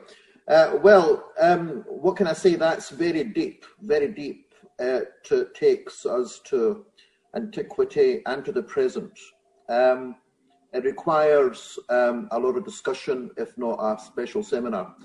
Right, Tony. Okay, Tony, you found it. Okay, I mean, I think David and I have got it's a fascinating approach, and also thank you very much to Peter. Although I have to, I mean, Peter's sort of saying there that everyone can kind of go along together. I just don't take that. I don't believe that's going to be possible. I think it's going to be basically a division that will be almost impossible to bring together. So anyway, but my main point really is about David's excellent presentation. I mean, what he's saying there really is that this Book of Revelation is a Kabbalistic book, and it's been written by the other side, basically, as a kind of blueprint.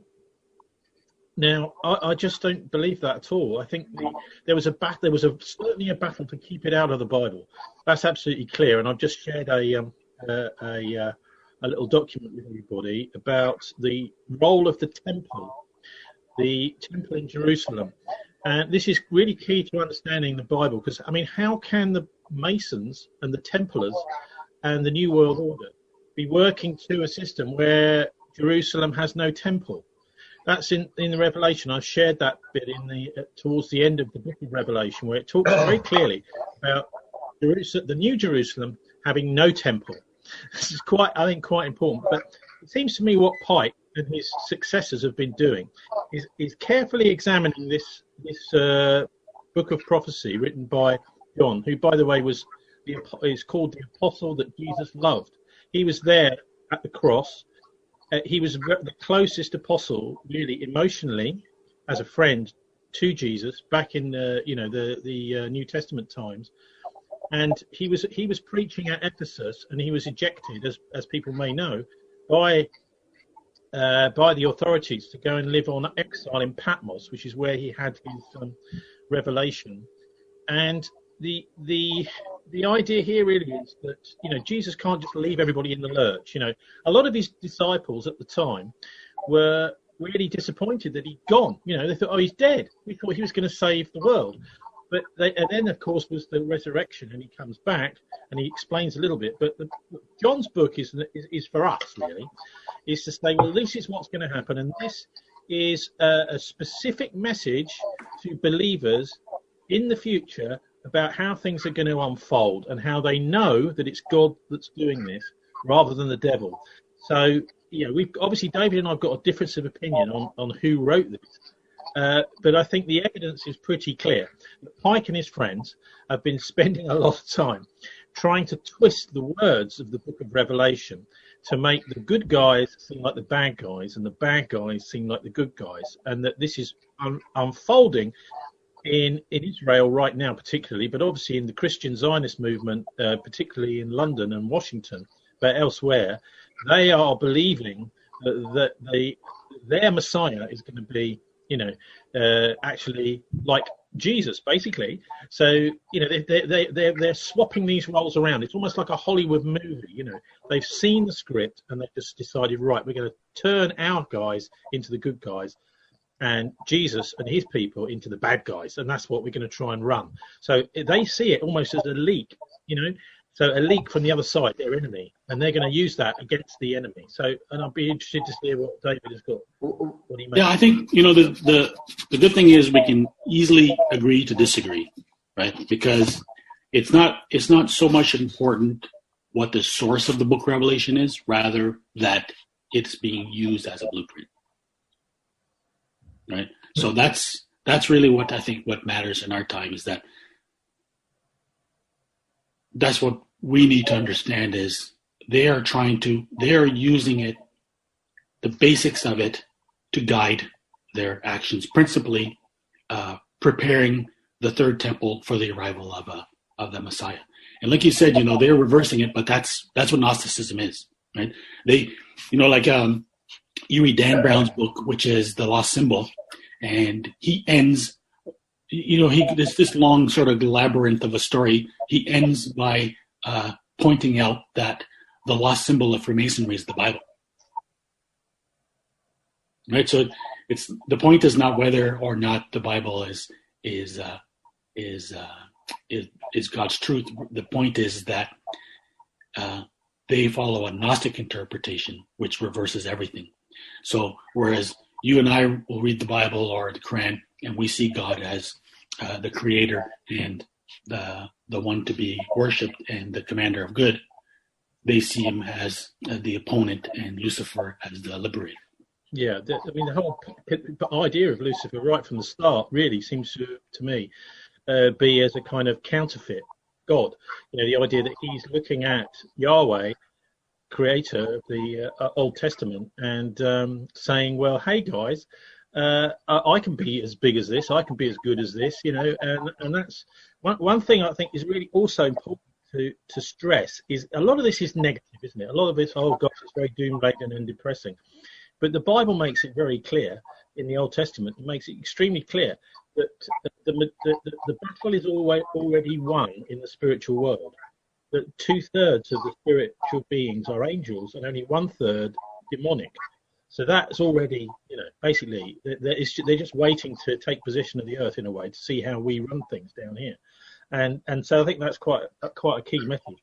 But I would also emphasise, I'd love to ask you, David, what you make of Tim Cohen's prediction, and it actually is very well evidenced in this book, The Antichrist and a Cup of Tea, that Prince Charles, and I entitled my thing The Beginning of the End, the COVID-19, and the psychological, biological, spiritual war, that Prince Charles might take up this role as a kind of Israeli Messiah. I don't like to use the expression Jewish Messiah, because I think many Jews will reject him as a Messiah. Right. So what do you make of Prince Charles at the Great Reset, going on to become this kind of Messiah figure for Israel? I don't know. The point I think of, is that it's a long-standing joke about, the nut going out into the street and screaming that the end is coming, right? The thing is that people are always thinking the end is coming. It's almost a history of Western civilization is about, various periods of time when people thought that the end was at hand, right? They thought the end was at hand at the turn of the millennium. The whole mission of Sabbatai Zevi was based on the book Revelation. The book, basically, they chose the year 1666 because it lined up with the number of 666 in the book of Revelation. So they thought in their time that they were there. They were at the end times, that they had manifested the arrival of the Messiah. From an Islamic point of view, the Prophet said, he put his fingers very close together and he says, the end times are this close. Right? This is in the 6th century. The end times are always around the corner. And the danger is in trying to read into current events backwards, into fulfillment of what the stated prophecies. And so this is the danger that we're in now. And this is why there's always political circumstances that can be used to sort of point to, a manifestation of the end times. But particularly right now, this is the danger I believe that we're in. Because this conversation is the same conversation which is happening amongst Muslims, and they're all talking about the same signs. The challenge is that, so there's two things, right? There's political reality, and then there's interpretation of that reality. The thing is, ideologically, we're not going to all agree. 100%. Right? Yeah. So I think there's some things we can agree on. We generally agree on what's right and what's wrong. And that's why I think, especially in this time, with the plurality of perspectives, we just need to share our understanding, because a lot of what's happening politically, it's pretty clear, right? So we might be talking about prophecies guiding the actions, but we don't need to determine whether those prophecies are accurate or not. We're just saying that those are the plans being used, and how sometimes it's just important to understand how people think, not necessarily. I want to come back to David though, because he's saying, we've had all these historic people saying in history, even right back to the Roman invasion and the destruction of the temple back in, 70 AD, they're saying, this must be the end of the world that Jesus was talking about. But we've got two inventions which have made this kind of revelation, whether it's good or ill, and of course it will be for good for some and ill for others, to take place. And one is television, and this kind of global network of TVs around the world where people are getting their information, even people who are illiterate, getting information through TV, which is massively controlled, as we all know. And the other one is nuclear weapons. And those are relatively recent and have made the ability to use fear and threaten humanity, to sort of treat human beings like kind of lab rats or whatever, have made that possible like never before.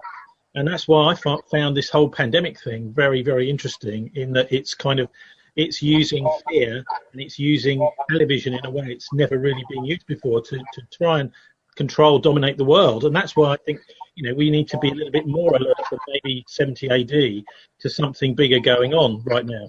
Television and nuclear weapons. We've got the equipment is there for a kind of global tyranny, which hasn't really quite been around. For example, 70 AD or in previous, where people have previously in the English Civil War, they were talking about, is this the end of the world? I just think that a point that we need to see first is the chess game that's being played right now, and it's basically the evangelical community in the United States who voted for Trump and who very much steer, basically, I mean, they're the pawns of Zionist policy in the United States, right? And that's really what it comes down to. And so, creating, because for whatever's happening right now, I mean, I'm not sure what the purpose of the Plandemic is and what their short-term or long-term goals are. But if you overall, if the Zionist ambition is to create this third temple and to bring about a global conflict, Armageddon, to accelerate the coming of the Messiah, then really what's important in their plots right now is mobilizing the evangelical community in the United States and then pitting them against the Islamic world. If I can come in, David, that's very interesting about what you said. But I want to come back to Peter and Tony. It's a pity Clive isn't, for whatever reason, available, because the issue on money and the economy and the World Economic Forum, Klaus Schwab, these are very central, and because we've got to connect the dots. Wage slavery, artificial intelligence, people in desperation, God knows what. That's a huge debate that should unite 99.99999% of the world's population. How are we going to survive, right, when our, to use your term, Peter, the means of survival, are being taken away? Just look at Amazon, as I quoted, Small businesses are being told to shut your business, but it's okay for Amazon, and we're dealing with, I'm talking about a beast. That is a beast with a head and a dragon. But coming back to something that Tony said, to your presentation, I don't think we should dismiss it. After you, I'm just raising this loud, Tony, after you heard Peter's, let's call it vision, the natural reaction for many people in a capitalist society is saying, hey, mate, can't you see the divisions are being multiplied? Now, I want to come back to you, Peter. What's your reaction to what Tony said, that, hey, this current situation is dividing all societies, right? And cooperation, well, lovely to have it, but mate, it's the opposite. What's your reaction to that? Well, as I say, in my view, that we need to look at our own reaction and solution. And we need to do it as an opportunity to collaborate. If God is oneness, if God is within us, if God is symbolized by the space in which this illusion appears, then we need to say, actually, we have access to the power of God. We have access to the life force. It's running our body. We don't know how our immune system's working right now. We've got 100,000 miles of capillaries full of single blood cells running through our body. So let's be humble and let's say we as individual dreamers know bugger all. But we do know that this adversary that has become super powerful apparently on this planet is planning transhumanism. It wants to inject us with nanobots, and it's going to take over the electromagnetic spectrum with 5G and a space fence with, Elon Musk and all his satellites and HARP and everything else. And we need to say, right, we are in deep shit right now, and we need to get together. The only way, which is why I mentioned onion rings, the only way we're going to get out of this is to stop arguing and say, I will fight for my onion ring. And if everyone stands up and says, so will I, we are the most powerful force on earth. We run Tesco. We run all the multinationals. We just need to put the head off the Hydra and say, we don't need your money. We don't listen to your edicts. We do everything. We dig everything up. We make all the steel. We make all the concrete. We invent everything. Why are we listening to these fools? Only because education is a process of brainwashing, of wage slavery. We need to walk away from the black witch and say we can have cryptocurrencies. We don't need Microsoft. We don't need IBM. In our technical hubs that we can create locally, we've got all the expertise. We need to bloody well wake up. Can I take you up on that? It's a pity Clive is not here and Alex, they should have been, because they're working on digital currencies. And I also know Barter can. No, but just to pick you up. Yeah, sorry, we've created a whole platform.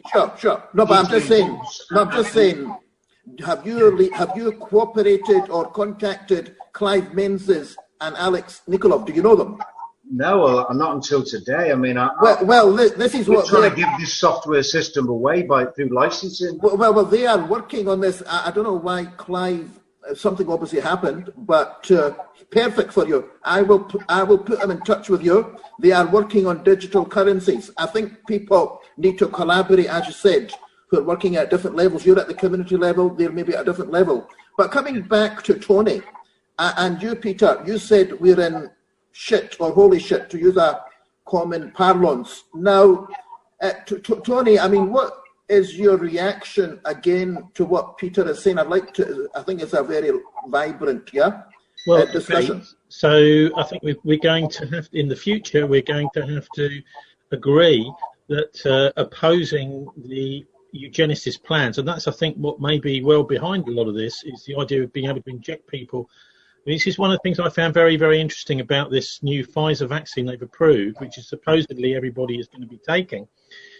I don't know if they really will. We'll see next week. But is that it's 2 injections, right? This is really important because the idea is to set up the idea of having another injection and another injection and another. The idea is, I mean, with the polio vaccine, with the cowpox, the original vaccines, you had 1 injection and that was it for life. These ones, they've decided that they're going to give us one and again and again and again. And of course, in one of those vaccines, there could be anything.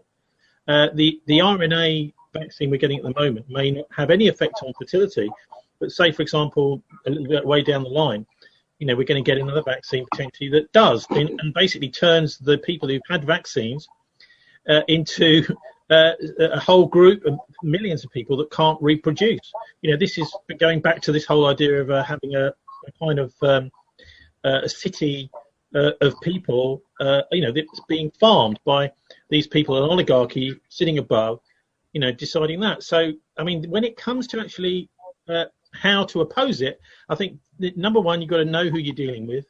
And I've hopefully done that in sharing that thing about the Luciferian philosophy in my document I've sent around to people. But also, obviously we need to have ways of barter and exchange within our own community that can't be controlled by the other side. And how that works, I'm not sure. But one thing I will say is about money is I think ultimately we don't need money. Money is an invention from 2,000 years ago. We can have societies quite happily functioning without it. And we've seen quite a lot of experiments over the last 50 years or so of whole communities that function without the use of money, where people just have what they need. And I think this is a fascinating avenue. Many of those, by the way, were controlled and shut down by the other side. So they're looking at how you have a society with no money, but then they don't want us to have it and for it to be an example to the world. And of course, a really good example of that actually is Libya. Well, obviously they did have money in Libya, but Gaddafi was working towards a society where people were far, far less dependent on money, and they had many of the basic needs, housing. We wanted to introduce a gold dealer like that without having to rely totally on introduce a gold dealer. Gaddafi wanted to introduce a gold dinar. Anyway, money is essential, providing it is issued debt-free and by a central authority that has no interest in making interest out of that issue. And every president and everybody who understands money and would understand, as Napoleon understood when he saw the debt of France, He said, the deadly fact herein reveal that it is amazing that this monster interest has not devoured all humanity. It would have done so long ago had not bankruptcy and revolution acted as counter poisons. It's important that money is there, but it must be issued by Beit al-Mal, the central I think they believe in giving, not money. I think it's quite possible to completely get rid of money, just as we can get rid of the temple in Jerusalem in the final stages of all of this. We don't need. I think that if you look at that rationally, Tony, it's impossible to live without money. The problem is fiat money. But hold on, the world's too big. The problem is fiat money. What we need is the gold standard, or something, a commodity-based monetary system that works. It's great. That's just life.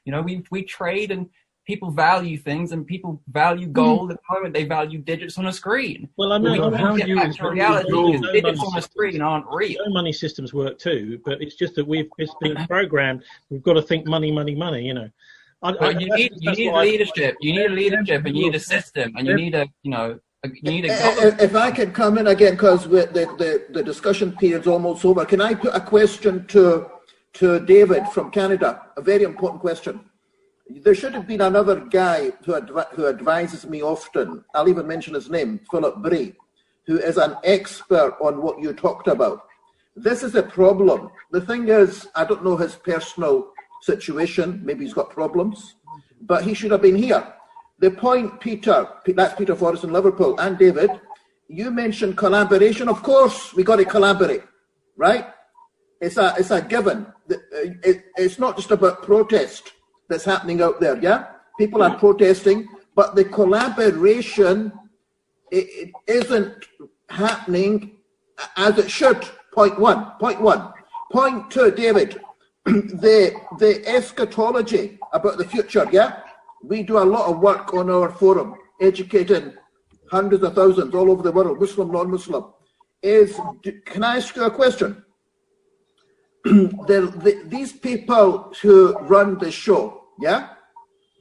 You know, one of their vehicles for communication is The Economist, not far from where I'm sitting, in London, controlled by Rothschild. Indeed, some of the Masonic national lodges are next to St. James, right? And St. James Palace. Now, they have a magazine called The Economist. Have you seen their messaging? Because I'll tell you why. Right now, for instance, in Pakistan, YouTube channels have looked at the images and the pictures they're given for 2021. Tim Cohen attended the Air Force Academy, class of 1988, and while there became a Christian in November of 1986. And then not too long after that, having read through the New Testament 2 or 3 times, and part of the Old Testament, a good portion of it, I asked God to show me who and what was being spoken of in Revelation 13 because of the really strange imagery there about a beast with feet like a bear, body like a leopard, mouth like a lion, the red dragon, etc. And at that point, of course, I believed enough to where I was convinced, okay, it's all true, but how does this make sense? And so I asked God, and within a month of that, I had actually in my hands the official coat of arms heraldic achievement that matches that imagery, as well as the English name calculation and other things. So basically within a month of that, God showed me that it not only existed, but it existed now, is literal, more so than the church has historically anticipated it would be. And then, of course, I began as well, based on other things that I read in Scripture, to work on what I'm still working on, one of the things, which is the Messiah history and the Tribulation Period multi-volume series. So in 1998, I put out the first edition of a book called The Antichrist in a Cup of Tea, which gives hard evidence on the actual identity of the foretold Antichrist. So I'm not speculating. In other words, I'm basing it around hard evidence that's biblically testable, things that exist now. Well, yeah, but you talked to him about God showed me this, God showed me that. Well, hang on, because this surely could just be, your prejudices involved here. You're looking for something, you're finding it. It's not necessarily God even involved. Research doesn't always involve God, does it? It may be you've just turned something up that you wanted to find. Well, but I wasn't looking for it. That's the thing. I prayed and I asked God to show me. And then I went to, in this case, a weekend Bible study, really a lunch after a Sabbath service at a local pastor's home in Colorado Springs. This was a guy who worked for Martin Marietta at the time, and he and some other engineers there had, and this was totally unknown to me, by the way, when he was explaining this to me, had done a program, I guess in their spare time, to try to figure out how to do a name calculation to calculate the number of the beast, the number of this person who would be the Antichrist, described in Revelation 13. And so they did this computer program, and they put a database against it of world leaders and royalty around the world. And so this is trying to work out the number of 666. Somebody else was doing that, yeah. Keying into that code. A guy named Monty Judah. This is the person to whom I'm referring. But anyway, he was the engineer at the time. Anyway, they came up with one name out of all the global leaders, all the royalty in the world, and so forth, in this program of theirs that spit out as 666. And based on that, he went down to the libraries in Colorado Springs. This was, again, before I met him, actually, shortly before I met him. And he found on the front cover of one of the books on heraldry in a library there in the Springs, an unofficial version, not the official one, of this person whose name spit out as 666. And on that unofficial version, it looked like it had the imagery described in Revelation 13. Now, he showed me that stuff. And this was within a month of me praying there at the academy. And I wasn't looking for any of it. So I went back that day, this was a Saturday afternoon now, after that lunch, to the cadet library at the academy. And I thought, no, this is really interesting. And so I started to look through what they had was about a half a bookshelf or so of books on heraldry there in the library. And I started to thumb through them purely out of curiosity. And I found the one book in the world at that time. There was only one book on the planet that actually had the official coat of arms, the imagery in it. And that was a book called Boutel's Heraldry. And I documented that in the first edition of the Antichrist and a Cup of Tea. And the coat of arms that's on the front cover of the Antichrist and a Cup of Tea came out of that book originally. But this coat of arms was first shown to the world in 1969 at the investiture of Prince Charles as Prince of Wales at Caernarvon Castle. And it was only up to the point of being in Boutel's heraldry on memorabilia from the investor, like the Order of Service, saucers and cups sold at the investor, that kind of thing. And then in this book, Boutel's Heraldry, which the Cadet Library happened to have, out of all the books in heraldry in the world, on heraldry, the Cadet Library happened to have the one that I needed to see. So this was the same day that this engineer showed me these things. And this is why I say God showed me. It's not that I was looking for it. It's more like he led me by the nose after I prayed. Well, Prince Charles is an interesting character, isn't he? What is it that ties him then, in a nutshell, to the crest of his heraldry, or whatever you call it, to what it says in the Bible? Well, there are multiple things. So, and I'll just go down the line of some of the evidence. One, of course, is the imagery, which is a creature with feet like a bear, body like a leopard, mouth like a lion. And Revelation 13, describing this imagery, says it rises out of the sea. In context, that would be off the coast, if you will, of Israel, or somewhere out of the sea relative to Israel's coast. And that this red dragon, that's a red dragon of Revelation 12, which is identified also as a symbol of Satan, gives this beast that has the feet like a bear, body like a leopard, mouth like a lion, his power, throne, and great authority. So that's the imagery in Revelation 13, which in the same chapter goes on to tell us that this beast has a number. It's the number of the name of a man, quote unquote, that calculates to 666. That's what we get from Revelation 13, apart from it telling us that this person someday will have authority over the world's nations for a period of 3.5 years.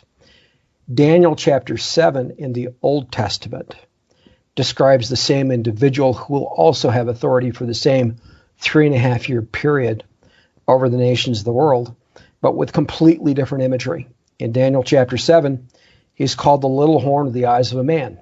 And in the context of Daniel historically, and when he was, penning the book of Daniel, that would have been a unicorn with human eyes.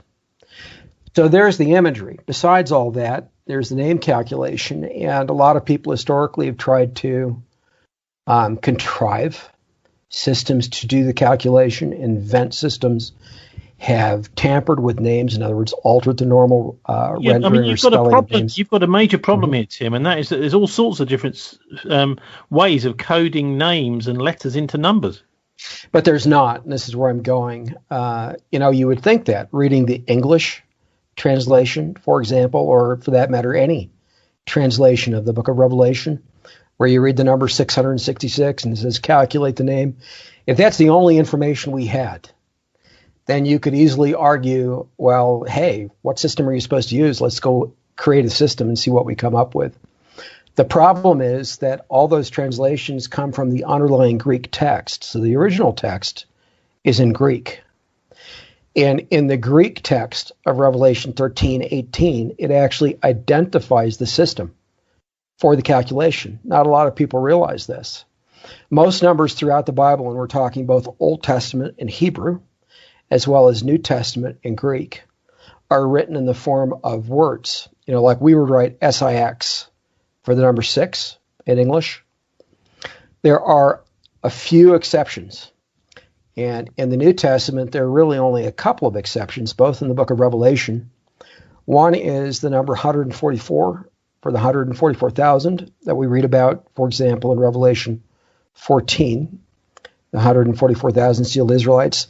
The other exception is the number 666 in Revelation 13, verse 18. In the Greek text, those numbers are not written with words. Instead, they're specified with specific Greek letters that have numbers assigned to them. So 666 in the case of Revelation 13:18 is written with one Greek letter for the number 600, a second letter for the number 60, and a third letter for the number 6. And because it's given that way, rather than written in the form of words, it actually identifies the system we're supposed to use for the calculation. So it's not open to interpretation. And as it turns out, that system is derived from the ancient Hebrew numbering system. In ancient Hebrew, the original system, Hebrew has 22 glyphs. Hieroglyphs is what they really are. We typically call them characters, but they're glyphs. And each of those glyphs has a number assigned, and it goes 1 through 9, then 10 through 90, so 10, 20, up through 90, and then 100 through 400. 100, 200, 300, 400, and it stops. It gets cut off at that point in the Hebrew because there are only 22 letters in the Hebrew alphabet. But the system was transferred sequentially, not phonetically, but sequentially, historically, to the ancient Greek language. And in the Greek version, after that transfer was accomplished, it was expanded to include 500 through 900 because Greek has more than 22 characters in its alphabet. So it was able to accommodate the rest of the system, if you will. And it's the Greek version that's used to specify 666 in Revelation. On that system, because it is sequential and not phonetic, we therefore, and there's a precedent for that, in other words, historically, we can take that same system and we can apply it to any language on earth, sequentially. So what's that Greek system called, Tim? Well, it's called the Kabbalic numbering system today in Hebrew.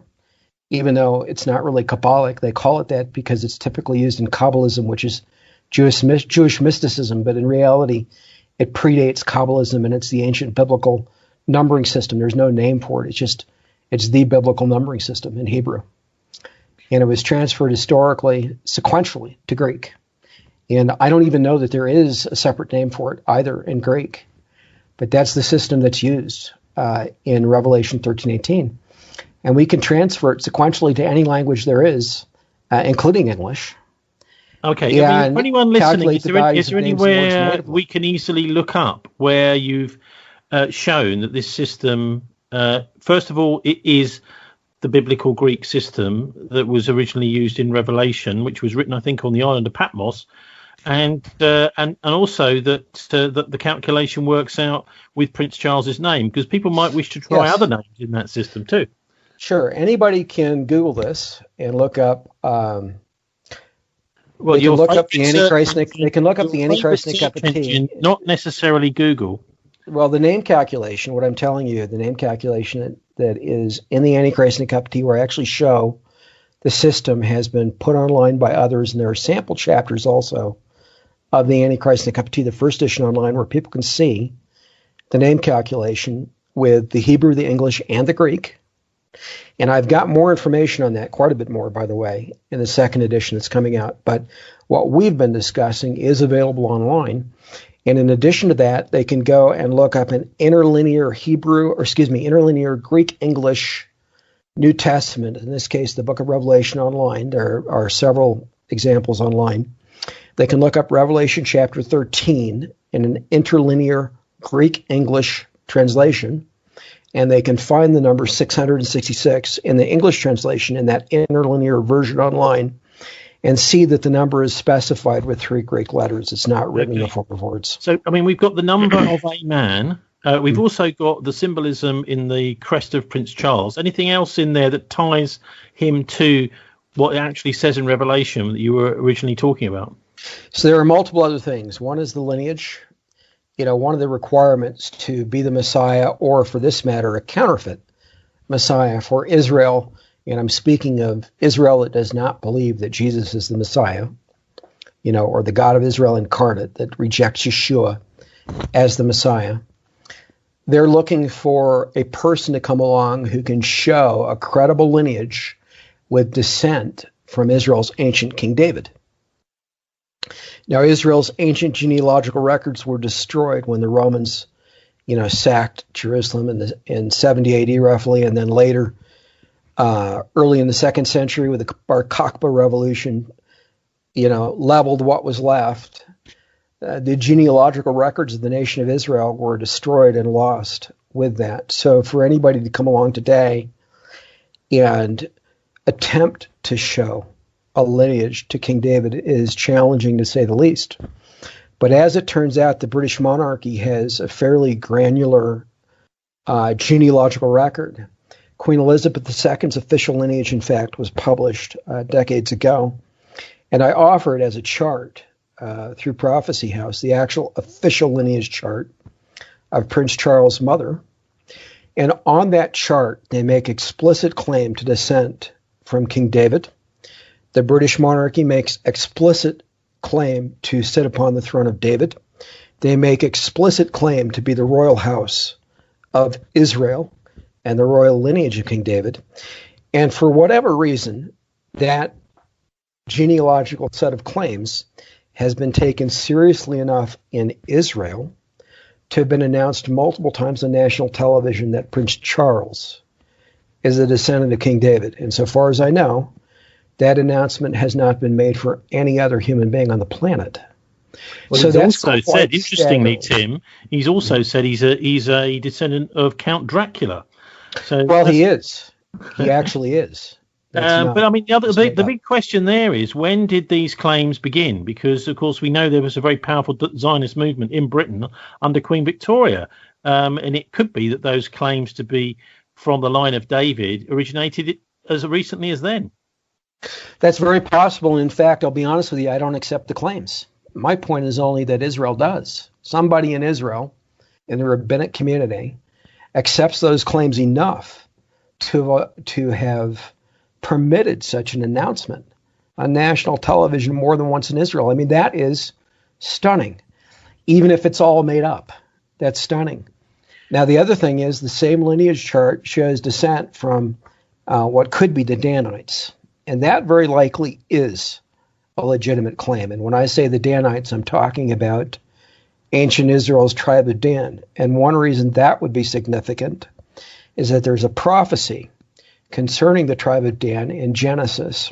I think it's around 49 or 50, chapter 49 or 50, I forget. But a prophecy in which the red dragon, a serpent, a word in Hebrew that can be translated as red dragon, is associated with the tribe of Dan, and also with causing its writer, who is named Yeshua in the Hebrew text, to fall backward. It's a messianic prophecy. In other words, this idea that a serpent, by the way, or a red dragon would strike the heels of a horse whose rider is named Yeshua, so that the rider falls backward.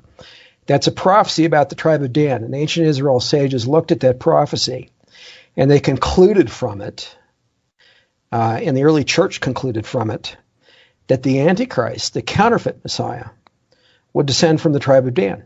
And what's also interesting about that is it was the tribe of Dan that led ancient Israel into idolatry, resulting in the civil war that led to the schism between Judea and Israel, what became basically two nations.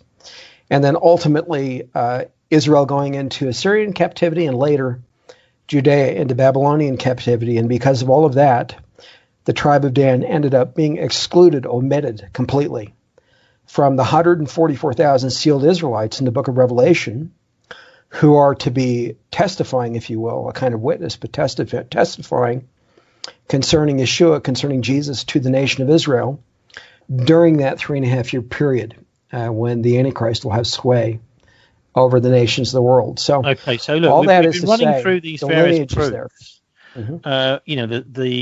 The idea of the number of a man, the heraldry, the lineage. Anything else? Oh, yes. Like I said, there are several things. One of the most interesting things to me, and there are others, but one of the most interesting is the statue. The first edition of the Antichrist and the Cup of Tea was published in 1998. So it didn't have the statue that I'm about to talk about. But in the early 2000s, a statue was created to Prince Charles, and this was after the Rio Earth Summit. It was a statue commissioned by a Brazilian state government in Tocantins, which is on the outskirts of a Brazilian rainforest, to Prince Charles, an angelic figure. They actually called it in the press a winged god, quote unquote, but an angelic figure with Prince Charles' face standing atop a mass of human bodies, one of which is drinking a bottle of wine, dressed only in a loincloth, nothing else, and having his head. This is a bronze statue.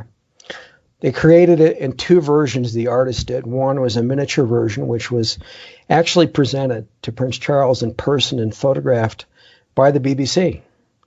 And they did both a news report on it, where there's an audio report. You can probably still pull it up on the internet, as well as, photographs, and talked about it, and mentioned that the full-size version, which nobody's ever seen, it's crated away somewhere in a warehouse, presumably, but the full-size version was to be about 15 feet, roughly, in height. And, they said roughly 5, I think they said 4.5 meters, pardon me, so about 15 feet, 15.5 feet.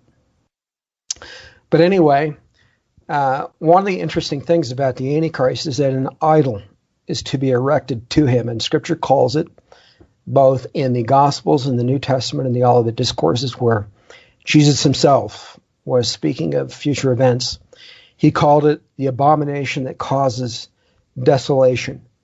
And it's a quote actually from Daniel chapter 9, verse 27, where it's translated typically as abomination that causes desolation. It's also translatable as the desolating abomination, but it is an idol that is to be erected in a newly constructed holy place, it appears, which doesn't exist right now. A newly constructed holy place on the Temple Mount in Israel in the future. So in other words, there's a statue that's to be erected at some point in the future, presumably in a holy of holies of a coming temple in Israel. What about, hang on, but what about, doesn't the Bible talk about this abomination of desolation being animated in some way? Yes, not so much animated as speaking. So we could think of that as voice synthesis today, potentially, but speaking. So it'll have, in some sense, a voice. And to put this in a little bit more context, Revelation 13, the same chapter that has the imagery and the name calculation, also speaks a coming mark that is to be implemented to the Antichrist, so that people around the world will not be able to buy or sell unless they have that mark in some fashion imprinted on or embedded in their hand or forehead. Okay, this is the mark of the beast. Yes, and it's typically the right hand or the forehead, the way that it's written in, the way it's described in Scripture. Now, a lot of people today, Christians particularly, have engaged in some pretty, I will say, outlandish speculations on the nature of the mark. A lot of people say it's a biochip implant, and it could be, and I'll come back to why I say it's outlandish in a moment. That it could be any number of things that people talk about. What they're not doing is looking carefully at the Greek text, and that's so important here to understand what it's talking about when it talks about a mark. In this case, the Greek word that's translated as mark is actually talking about a tattoo that has a picket-like fence appearance. So there's a very specific meaning to that Greek word, and it is a tattoo with a particular kind of an appearance. Why that's interesting is that the UPC and EAN barcodes that we already can't buy or sell without around the world look like a picket fence kind of pattern. And every one of those barcodes, UPC and EAN specifically, has a guard bar pattern. It's called the guard bar pattern. It's also called alternately the security bar pattern. And those are the two bars on either end of the code and then in the middle of the code, two bar patterns and then the bar pattern in the middle, which descend halfway roughly below the numbers that they're showing you, the digits that they are showing on these barcodes. So in other words, there's a set of bars on either end and then another set in the middle of each of these barcodes where they're not showing you the numbers that those bars represent. And those numbers are 666 in all cases. So in other words, the security bar pattern or the guard bar pattern of those barcodes is 666 in all cases throughout the world today. And that means that since the 1980s, when this was first implemented for buying and selling, the mark of the beast has been in use. It's just that they're not putting it physically on anyone's bodies yet by law. Although you can pull up photos, for example, in Japan of teenagers who think that it's fashionable to get barcode tattoos on the backs of their necks or on their foreheads or that kind of thing that are visible. So here's where I'm going with that. You asked me about this thing being animated, and I mentioned voice synthesis, right? In the Europe, let's talk about the United Kingdom for a moment. In the United Kingdom, you have Queen Elizabeth II's coat of arms, her heraldic achievement on many goods that are bought and sold, printed on the packaging, right? You go to a scanner to have the barcode on an item that you're purchasing scanned when you make the purchase. We do the same thing here in the United States. Many of those scanners have voice synthesis where they can literally turn up the volume and you can hear something read out to describe what it is that you're purchasing. So you make a purchase. When you do that, let's assume for a moment that you've got the barcode on your hand or forehead instead, that it's no longer just on the packaging. And let's assume that the barcode is in an ink that those scanners can read with their lasers, but that it's not visible to the naked eye, which technologically is possible and has been possible now for several years. So let's say you've got a tattoo on your hand or forehead that the scanners can see, but I can't see it with my eyes. Okay? You stretch forth your hand or you bow your forehead to that thing for them to scan it. And then let's say they've got the volume turned up and you hear something when you make your purchase, maybe what you're purchasing or your name, your ID, whatever it is. So Scripture says that this beast is going to be worshipped. And those who have the mark of the beast are going to worship him and worship it. So here's where this comes together. The technical definition in Greek for the word worship that's translated in English as worship is to bow the forehead, to stretch forth the hand, to bow the knee, to prostrate oneself before as if you were lying on the ground, or to kiss the hand, like, for example, when the Pope stretches forth his hand and somebody kisses the ring on his hand, to kiss the hand. Those are the 5 technical definitions of the word worship. So if you've got this mark on your hand or your forehead, and you're bowing your forehead, or you're stretching forth your hand, or let's backstep it for a moment. Let's say it's on a card, like a shopper card that you're using. Let's say it's a Costco card, like in the United States, or a Sam's Club card, or a value shopper card, like for the grocery store chain where you're shopping, so that you get some discount for your purchase. Most of those cards have UPC or EAN barcodes on them. And so you've got that card in your hand, and you're stretching it forward for somebody to scan it so you can make a purchase, right? Well, you may not have in your mind that you're engaging in any form of worship whatsoever. You may have no spiritual mindedness, if you will, for the act that you're undertaking, which is a simple purchase. But by the technical definition, you are engaged in an act of worship, especially if it's associated ultimately with this Antichrist, this beast. So, Prince Charles' coat of arms, his heraldic achievement, not the Queen's, but Prince Charles, has on it all the imagery of Daniel 7 and Revelation 13, as well as other symbols that are explicitly described in the Old and New Testaments for the Antichrist. And then additionally, of course, it's his title by which he's known globally, Charles, Prince of Wales, or Prince Charles of Wales, that calculates the 666. And by the way, Tony, this is in more than one language. So not only is it statistically impossible from a mathematical standpoint, statistically impossible for Charles, Prince of Wales, to calculate to 666 on the English version of the numbering system that we were talking about earlier, where the numbers are sequentially transferred to English. Although that's the reality. The title does calculate to exactly 666 in English. But as it turns out, it does so in more than one language. So in the Hebrew language, on the original numbering system where you don't actually have to transfer the numbers at all, the exact same title, the way that it's given in modern Israeli Hebrew, Charles, Prince of Wales, or Prince Charles of Wales, also calculates to exactly 666. Mathematically, that's impossible, but it's factual reality. Well, but here's where I'm going with this. Have you any other specific? I want to wrap this point up. So let's assume for a moment, in the future, your goods, it could even be here in the United States or somewhere else in the world, have Prince Charles' coat of arms on them, or let's say the register does, because now he's an authority over the nations, and I'll talk about how that will happen as well. But let's assume that his coat of arms is in widespread view at that point in history, in the not too distant future, when he's over the nations in a form of global governance.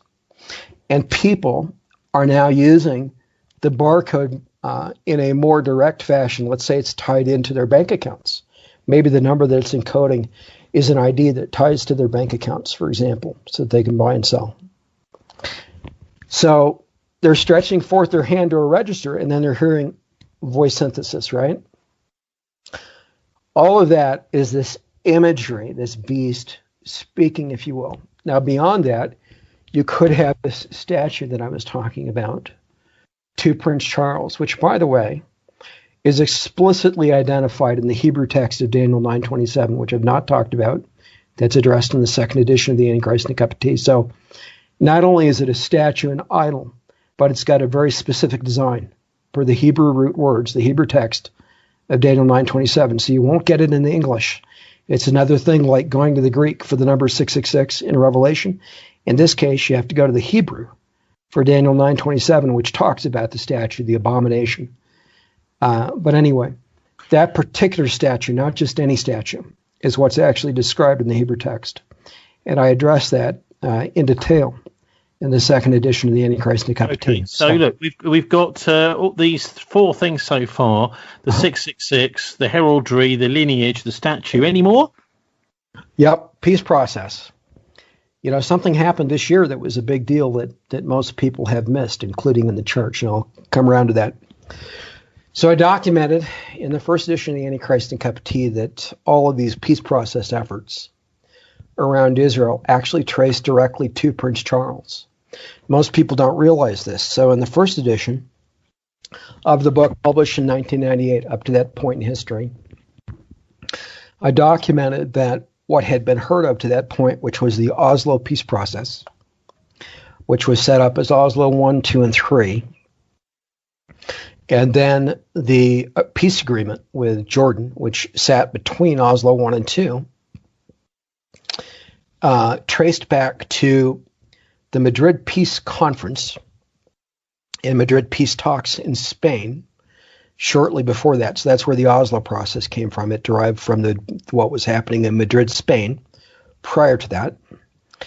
And the Madrid Peace Talks themselves traced back to Israel's Shimon Peres, who is now deceased, and Jordan's King Hussein at meetings that they had in London in 1987 under the auspices of a Lord Victor Mishkan, who was a lawyer doing work for the British monarchy, among others, including for Prince Charles. So at Prince Charles' behest, Lord Victor Mishkan arranged the meetings between Jordan's King Hussein, who's now deceased. His son is now King of Jordan. But Jordan's King Hussein and then Israel's Shimon Peres. Now, Shimon Peres at the time was the second, if you will, under Yitzhak Shamir, who was the premier in Israel.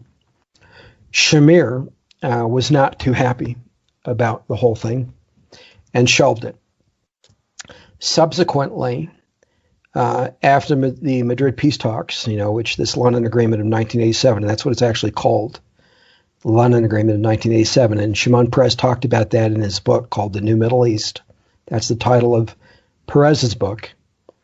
But anyway, after the Madrid peace talks, when Yitzhak Rabin became prime minister of Israel, and he was assassinated, you'll recall, in the mid-1990s, but Rabin allowed Peres to revive the London Agreement of 1987, and that in turn directly led to the Oslo peace talks. Now, those led to Oslo 1, 2, and 3 was supposed to happen, but never did. So Oslo 1 and 2 and 3 were divided into 3 agreements, two phases, if you will. Those phases were, first of all, to be security talks, and secondly, peace talks. Now, Oslo 1, and you'll recall there was this big signing deal on the White House lawn with Bill Clinton and, at that time,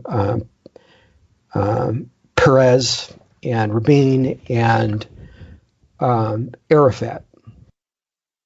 Oslo 1 was a declaration of principles that everybody signed and was actually an agreement on principles to negotiate a treaty. It was not itself a treaty.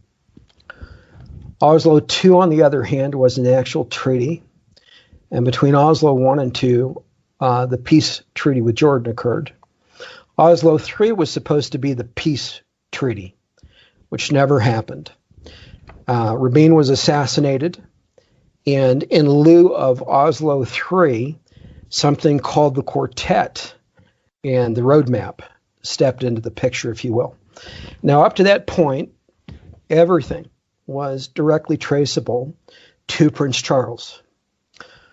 The Quartet was structured as the United States, the European Union, Russia, and then the United Nations, the UN, as the fourth member.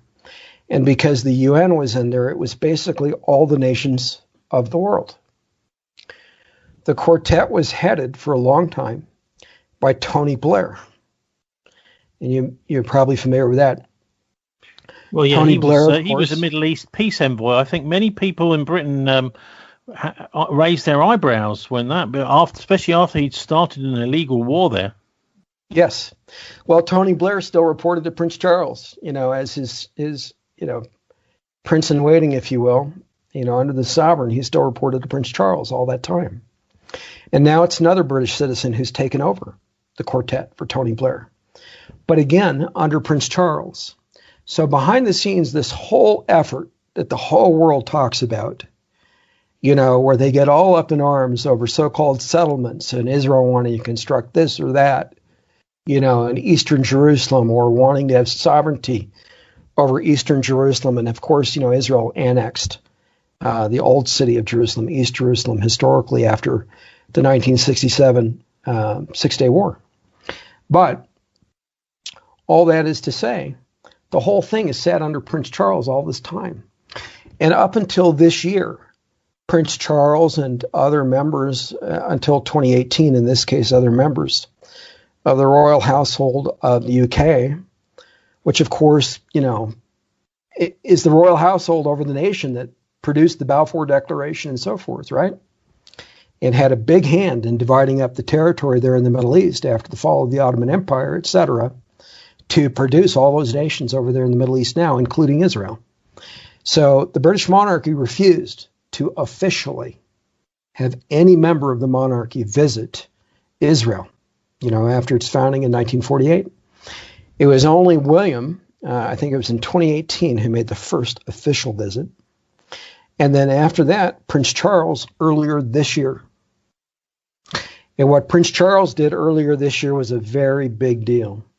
So Prince Charles had been there a couple of times previously, a few times actually, in an unofficial capacity, primarily to visit, for example, his grandmother's grave on the Mount of Olives, because she's been honored in Israel. And then William went in an official capacity in 2018, Prince Charles' son. And then this year, Prince Charles himself went for the first time. And what he did is he went for the World Holocaust Forum event as a speaker.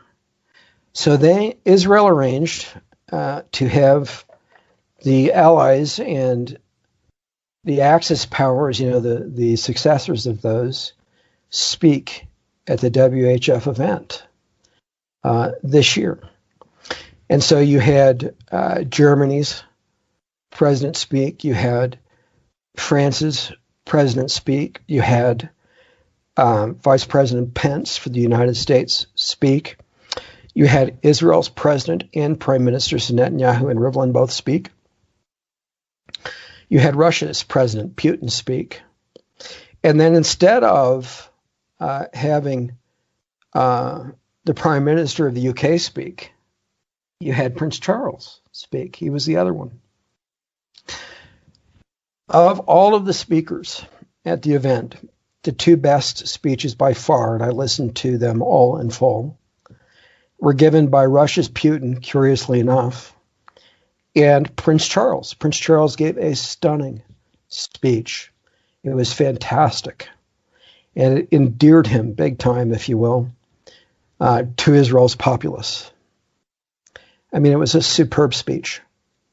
But curiously, very curiously, Prince Charles skipped the group photos of the other world leaders. There was a photo before the speeches were given and another group photo after the speeches were given.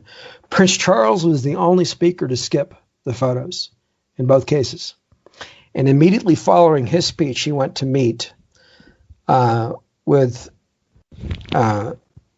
Orthodox Christians, Muslims in this case, an Orthodox church, and then a Muslim synagogue, and then also with Abbas for the Palestinians, specifically to push, in this case with Abbas, the division of Jerusalem and to encourage them in their effort to pursue East Jerusalem as their capital, basically stabbing Israel in the back and contravening, if you will, even what the Trump administration has been trying to do with their peace process initiative under Jared Kushner, who, by the way, and you might know this also, has a property, people have brought this up under the topic of the Antichrist, a property at an address that is 666, which is just funny in a sense. But Kushner has been the primary protagonist, along with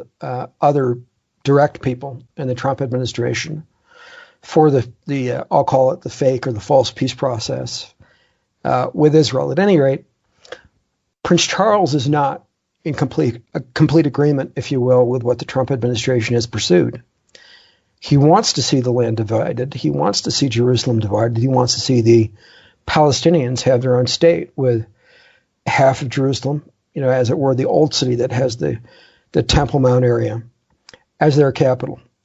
So in a very real sense, he betrayed Israel with that, while at the same time, immediately before that, giving a superb speech against anti-Semitism and against the Holocaust and the events around it, etc. So that happened this year.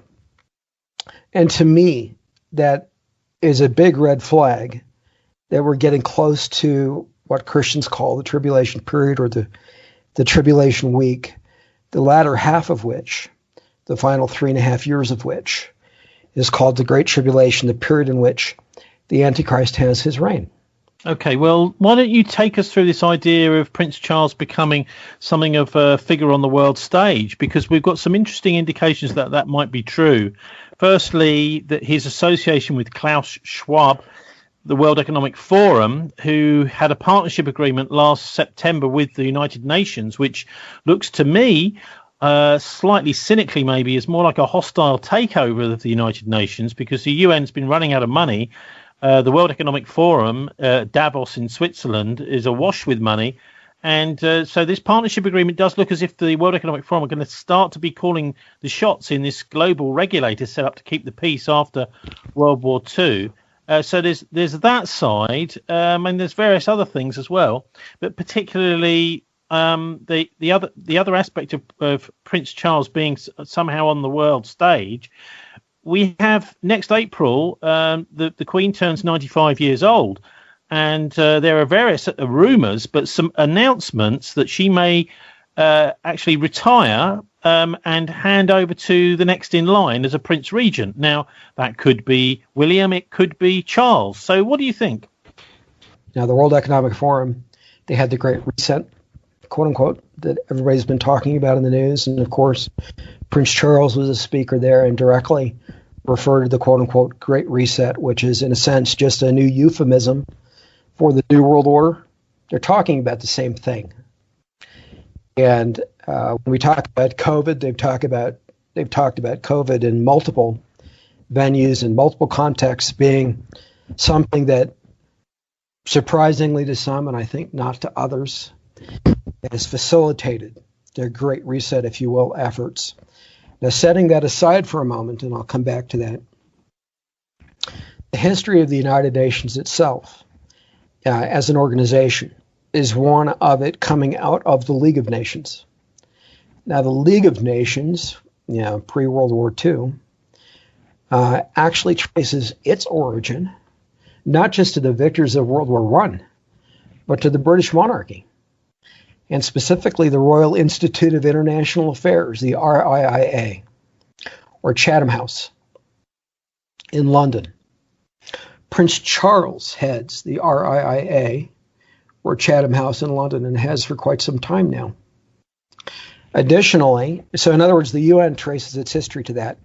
You would think just on its surface that might give him some leverage, perhaps, in the United Nations. So to make that real, but there are multiple examples of this in even the first edition of the Antichrist and the Cup of Tea. There's more in the upcoming edition. But the United Nations has what it calls a Global Security Lecture Series, where every year now, pretty much, they've had world leaders come in and deliver lectures on global security. The very first lecture in that series ever was given by Prince Charles at the UN. Who's heard of that?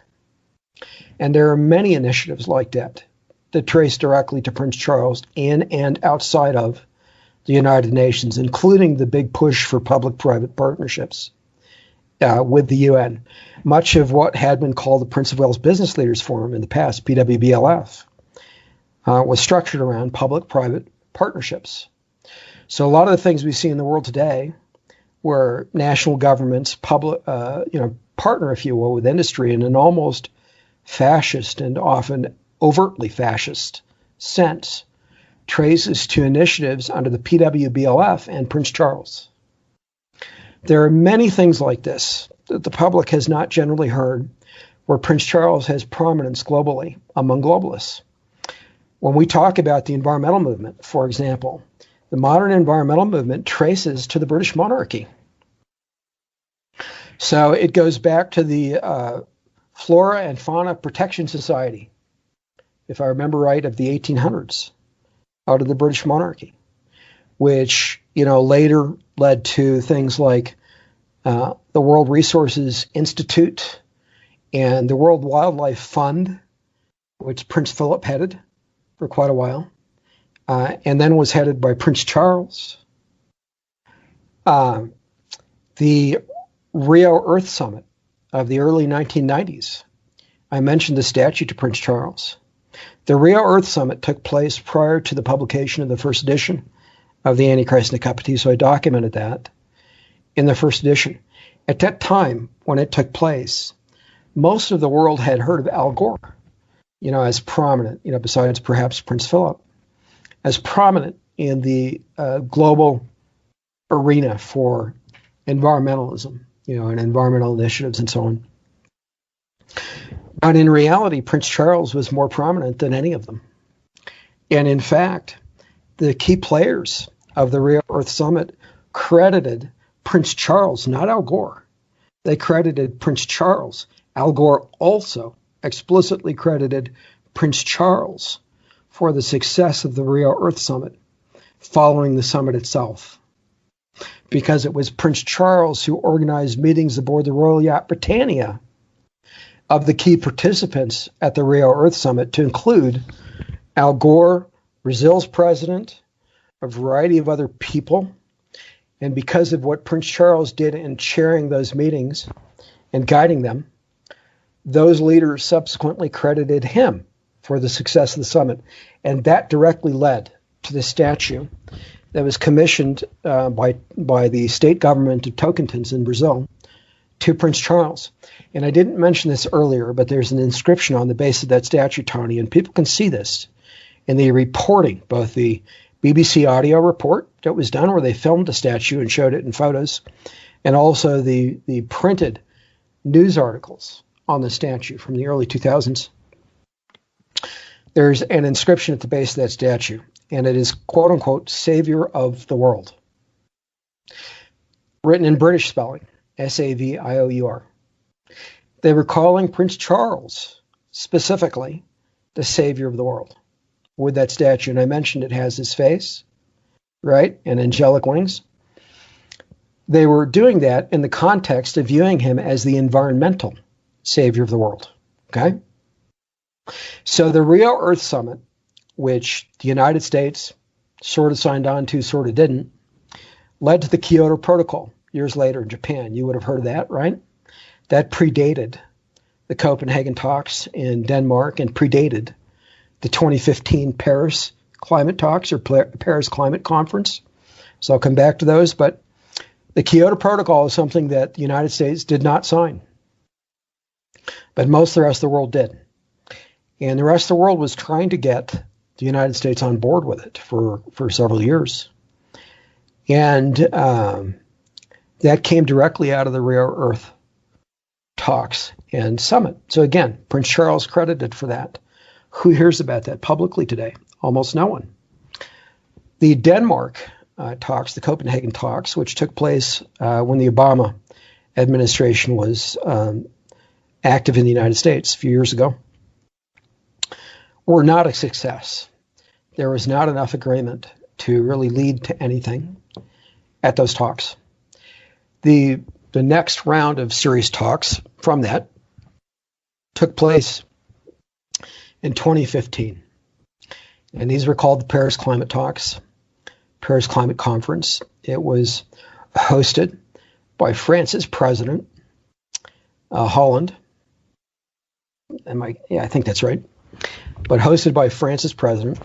And you would think that since France's president was hosting the talks and they were taking place in Paris, that he would have been the one to open the talks and probably give the first speech and introduce everybody, etc. And if not him, then maybe somebody like Obama would have done it, right? Or Al Gore, perhaps even. That's what you would think, given the level of knowledge the public has and the things that the public media puts out there. That would be the normal guess of a person on the street, I would think. But in actuality, it was Prince Charles. Prince Charles personally opened the event.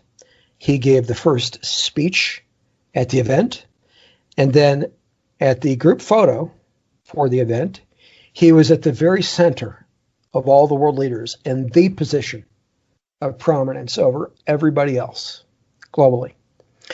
At that event, you had the largest gathering of global leadership in the history of the entire world in one place at one time. 150 plus world leaders, in other words, heads of nations. 190 plus world leaders overall, but 150 plus heads of state. And none of them opened the event. Prince Charles opened the event. He's not even the head of state, right? Why? We have to ask the question, why?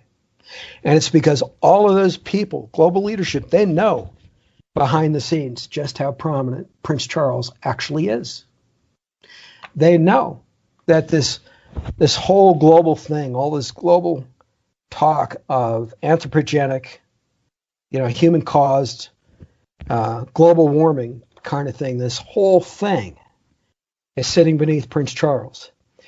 And at that conference, Prince Charles stated that they needed to transfer roughly $9 trillion with a T, not billion, but trillion dollars in taxes from the world's nations to finance dealing with global warming in the near future. Now, when you think about this, and I break this down, by the way, in the second edition of the Antichrist in a Cup of Tea, $9 trillion is enough money to put every human being whom they claim is in danger at any point in the future of being affected by so-called global warming and rising seas and this kind of thing, in very nice homes, brand new, very nice homes everywhere on the planet. That's how much $9 trillion is. It's like it's almost $200,000 per person, roughly. Those they're claiming to be potentially threatened or affected by global warming in the future. So it's an enormous sum of money. But what it really is a scam to enable a form of taxation through global warming, if you will, to facilitate global governance in the future. And it's all under Prince Charles.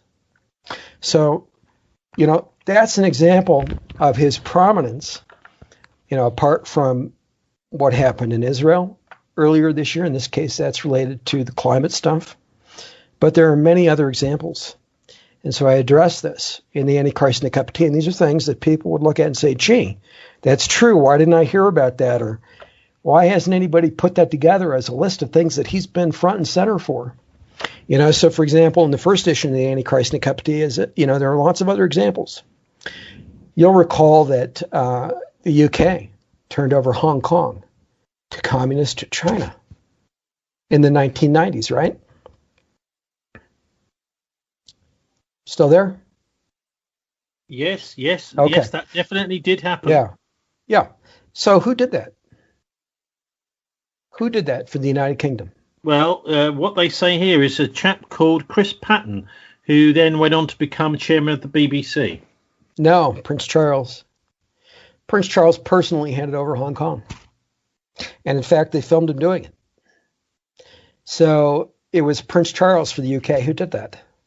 And when you go back to world events, his investiture in July of 1969 was the most widely viewed event in the history of the world at the time.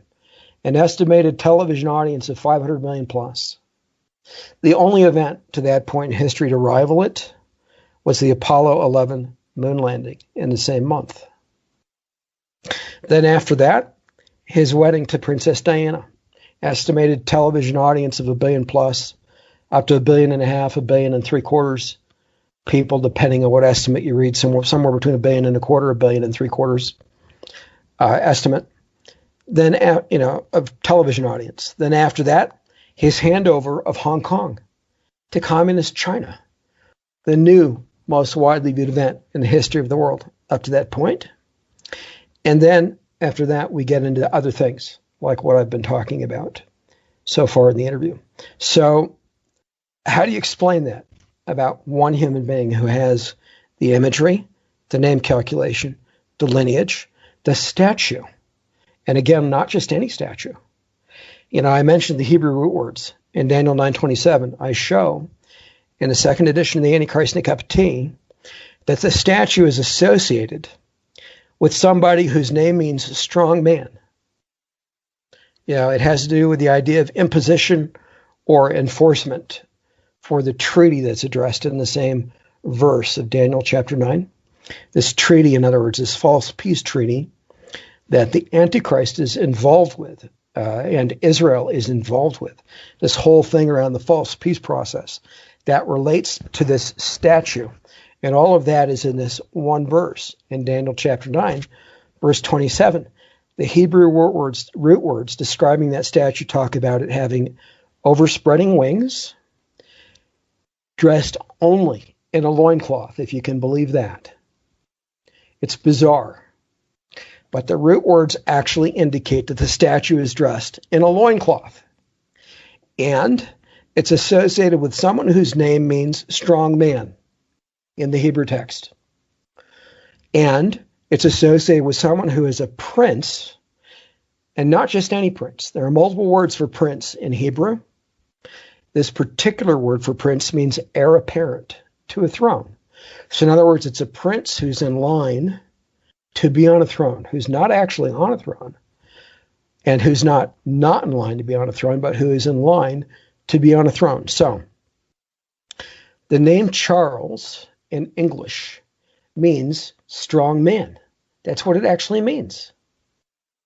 Not everybody knows that, but that's the meaning of the word Charles. What does this actually mean when it comes to interpreting the events of Revelation? I think maybe you're right, maybe you're wrong, but it would be certainly interesting to hear what you think, you know, whoever the Antichrist turns out to be, how that is likely to look. You already talked about 3.5 years, but can you tell us, you know, in just like 5 minutes or something? I know it's a short time, but how you think Revelation is speaking to us today about, it's a bit like a crystal ball, telling us what's going to happen. And of course, you know, with a loving God would do that. You know, they wouldn't just leave his people to be confused, upset, that he would make sure that the purpose was shown to them. What do you think is going to unfold as these events in Revelation take place here on Earth? Okay, so in the Antichrist in a Cup of Tea, the first edition, pages 394 to 96, I actually gave a list of events that would precede the start of the Great Tribulation. And it's at the Great Tribulation that the Antichrist actually comes to power. So the Great Tribulation is that 3.5-year period in which he has his global authority. There are a series of events scripturally that are to precede that. The Great Tribulation itself begins roughly in the 4th year of a 7-year period that Christians call the tribulation period or the tribulation week. It's a period outlined also in Daniel chapter 9, verse 27. It's a 7-year period. Now, Revelation is structured around 7 seals. It's roughly a seal per year. The 4th seal is where we get into the 4th horseman, and there are 3 horsemen, or horsemen per seal for the first 3 seals, where the first one is a white horse, then the second one is a fiery red horse, the third one is a pale, not pale, it's kind of it's not really black, it's translated as black, but it's not really an accurate translation. It's more like a dark blue, black, grayish, red-hued kind of a horse, which is very strange sounding, but it's actually the coloration of that horse that's called Lucifer outside of Denver International Airport. People can look that up, BLU, just like Lucifer, but with B in front of it, Lucifer. That horse with the fiery red eyes, when it's lit up at night, it's that coloration. And then the 4th horseman, which is typically translated as gray or ashen, is actually it's pale green gray is what the Greek text means, and it's actually the color of rotting flesh. And as it turns out, the unicorn on Prince Charles' coat of arms has that exact coloration. And when you scan it on a color scanner and you look at it digitized, for example, on a display, not printed, because CMYK, when you print it like on the cover of a book, can't actually reproduce all those colors. But on a display, like an RGB display, you can see them. And on an RGB display, you can see that that unicorn has a greenish hue to it. So it's not just gray, it's pale green gray. So the point is, all the horses have specific functions that lead up to the Great Tribulation, specific prophetic events that occur. The second horseman is this fiery red horse. Now, my book, North Korea, Iran, and the Coming World War, Behold a Red Horse, I'm showing that the fiery red horse and its rider and the sword spoken of in the second seal, which summarizes the second year, roughly, of that 7-year period. So sometime before the Great Tribulation begins, sometime before World War III, sometime before the global government is constituted, that the events under that second seal pertain to North Korea, Iran, the oil industry, specifically Mobil Oil and ExxonMobil, which is an interesting tie-in with Rex Tillerson, who had been the Secretary of State under Trump for a while. And then Saudi Arabia and Iran generally, where they use the sword as a symbol for Islam. You know, Iran has the sword on its flag. The fiery red horse is actually the national symbol of North Korea, kind of like the United States, for example, has the eagle on the dollar bill. I show in this book, North Korea, Iran, and the Coming World War, that is the national symbol of North Korea. They have it on their currency. It overlooks downtown Pyongyang. The United States had the Red Horse Brigades, which is an acronym. It was an engineering set of brigades facing off against North Korea in the Korean War, called the Red Horse Brigades because that's the national symbol of North Korea, etc. So the other horsemen, I believe I've identified. Some of that information is in the second edition of The Antichrist and a Cup of Tea. The rest in my other upcoming books. But all this is to say there are a series of events to take place. What I address specifically in The Antichrist and a Cup of Tea is that we will see Israel attacked. And also, by the way, I address this in Israel, quote unquote, Peace in the Coming World War, that multi-volume series that's coming out. But we'll see Israel attacked successfully, where Jerusalem is encircled by Israel's enemies. And half of the city, only half, meaning the half that Israel captured in the 67 war, will be taken by force from Israel. And that will include the Temple Mount area. And when that transpires, at the same time that is transpiring, the abomination that causes desolation will be erected. And that means that by that point in history, some portion of a new temple will have to have been constructed and be sitting on the Temple Mount so that the statue can be put there, the large full-size version of it. So the statue will be erected, and then also the Antichrist will receive a mortal wound so that he recovers from it in a way that the world literally begins to worship him, and he'll be possessed by Satan at that point, just as Judas Iscariot was possessed by the devil before he went to betray Christ so that he'd be crucified. In this case, the Antichrist will be possessed right before he goes to betray Israel as a nation, if you will, with half of Jerusalem taken captive in war. So well, betraying that whole I peace hesitate process. to interrupt you, Tim, but this idea of constructing a temple in Jerusalem, it does rather rankle with the Muslims, because it is feasible that the ancient Al-Aqsa Mosque may have to be demolished in order to construct that temple. Now, that would seem to be a potential powder keg for a war anyway. Well, that's true. And there's a long-running debate, decades long, in Israel and among archaeologists as to whether or not that mosque is actually sitting where the temple was or sitting adjacent to where the temple was.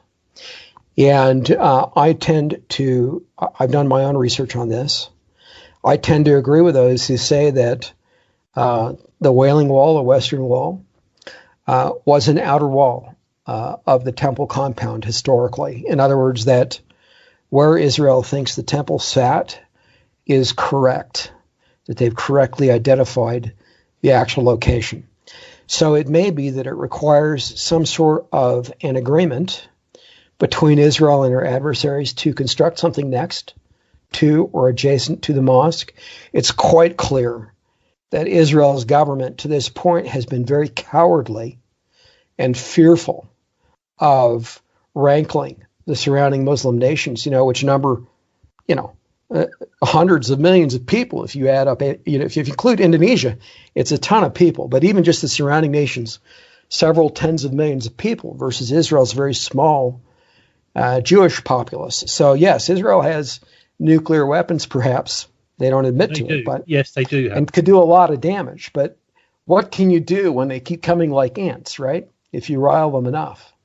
So in this case, Israel's been very fearful to construct anything, even for that matter, to allow open worship or prayers of,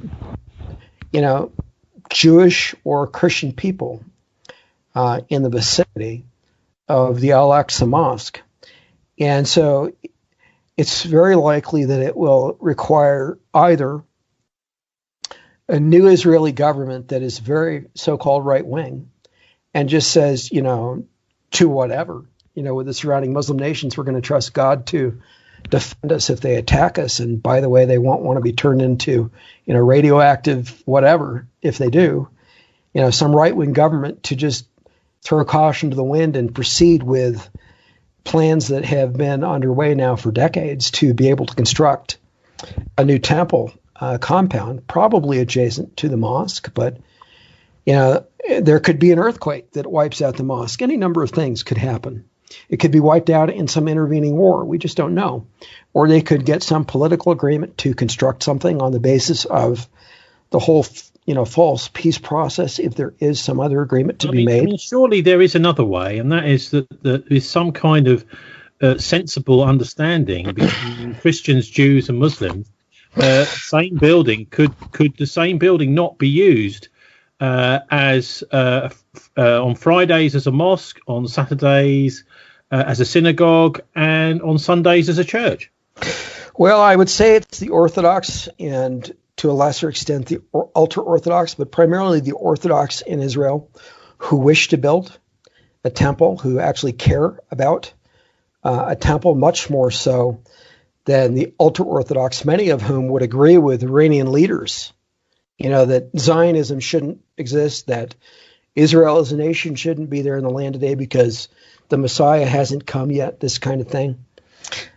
Much more so than, in other words, Reform conservative or even ultra-Orthodox, or for that matter, secular Jews who really don't care. They just want to live in peace. So for that reason, I would say, given that it is the Orthodox community that has the biggest stake in the construction of a new temple, it's unlikely to me that they would agree to what they would clearly view as apostasy, to a compromise, to worship in a mosque under any circumstance. The rest of Israel probably would agree to it. So we'll have to see how that works out. That being said, there are many Christians also who think that Israel will sign some sort of a treaty under the auspices of the Antichrist, this prince of Roman lineage per Daniel 9:27, this treaty that's to be imposed or enforced. I submit that the scripture does not require Israel to sign anything. It also does not require Israel's enemies, specifically in this case, the so-called Palestinians who are claiming East Jerusalem, etc., to sign. Well, hang on, anything. Tim. It's not just them, is it? This is the UN as well. I mean, historically, this the territory has been pinched by the Israelis, like the Golan Heights. Much of it is actually not officially theirs. They've just stolen it. And the idea really is to say, we need a buffer zone against the Arabs. But then you have another buffer zone, and every one of those buffer zones contains human beings who are living, who are then being occupied by a foreign power. Well, I'd say whenever we use the word steal, we have to talk about historical context. And when we talk about historical context, we also have to talk about time period.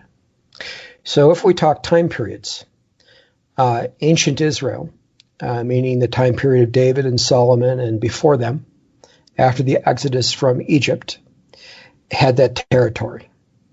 Before there was an entity called the Palestinians, before Islam existed as a religion, before Christianity existed, etc., Israel had the territory. God had given it to Israel. And God had delineated in the Old Testament certain borders for the land that he had promised to give to Israel, conditioned on Israel being faithful to him. But it creates a very dangerous precedent, surely, because you've now got Palestinians saying, actually, we want our land back, the land that the Israeli settlers have illegally taken from us. Well, sure, I'll come to that. So, historically, there was never a time in history, ever, when Israel had all of the land that God promised to Israel. And that land would be bordered by the Nile River, by the Euphrates River, and then by the seas. So if you were to take that chunk of land today, it would be huge. There'd be no Saudi Arabia, no Qatar, no Oman, no UAE, no Lebanon, no Jordan. A quarter of Egypt would be gone.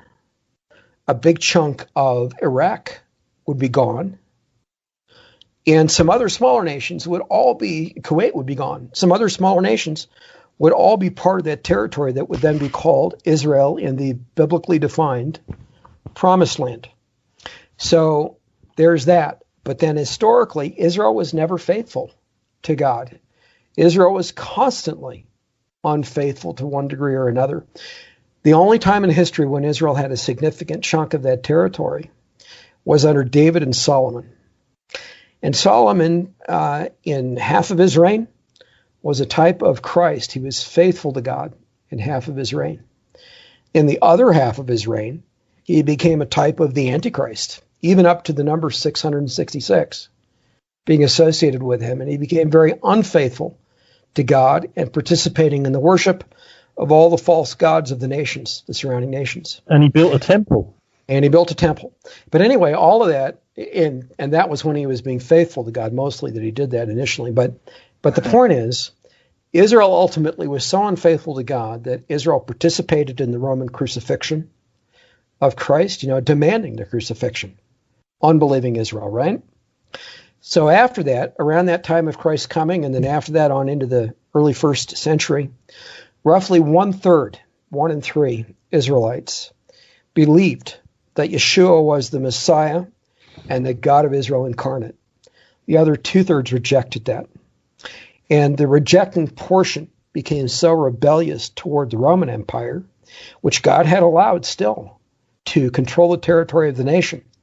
Up to that point, the portion of the territory that Israel actually controlled, which was called Judea, became so rebellious that Rome had just had enough, came in and sacked the temple roughly AD 70 under Titus and the Roman legions, and Israel's surrounding enemies enlisted into the Roman armies that participated in that destruction. Terrible destruction, terrible death in Israel, mass murder of Israelites. But again, practically all of them were non-believers because Christ had warned believing Israelites to flee from Judea and Jerusalem to the mountains and the wilderness when they would see Jerusalem encircled. Now, his warnings had to do with what for us are still future events. But back there in the 2nd century, they said, now, wait a minute, this seems to apply now. And they got out of Dodge, so to speak, in this case, out of Jerusalem, out of Judea.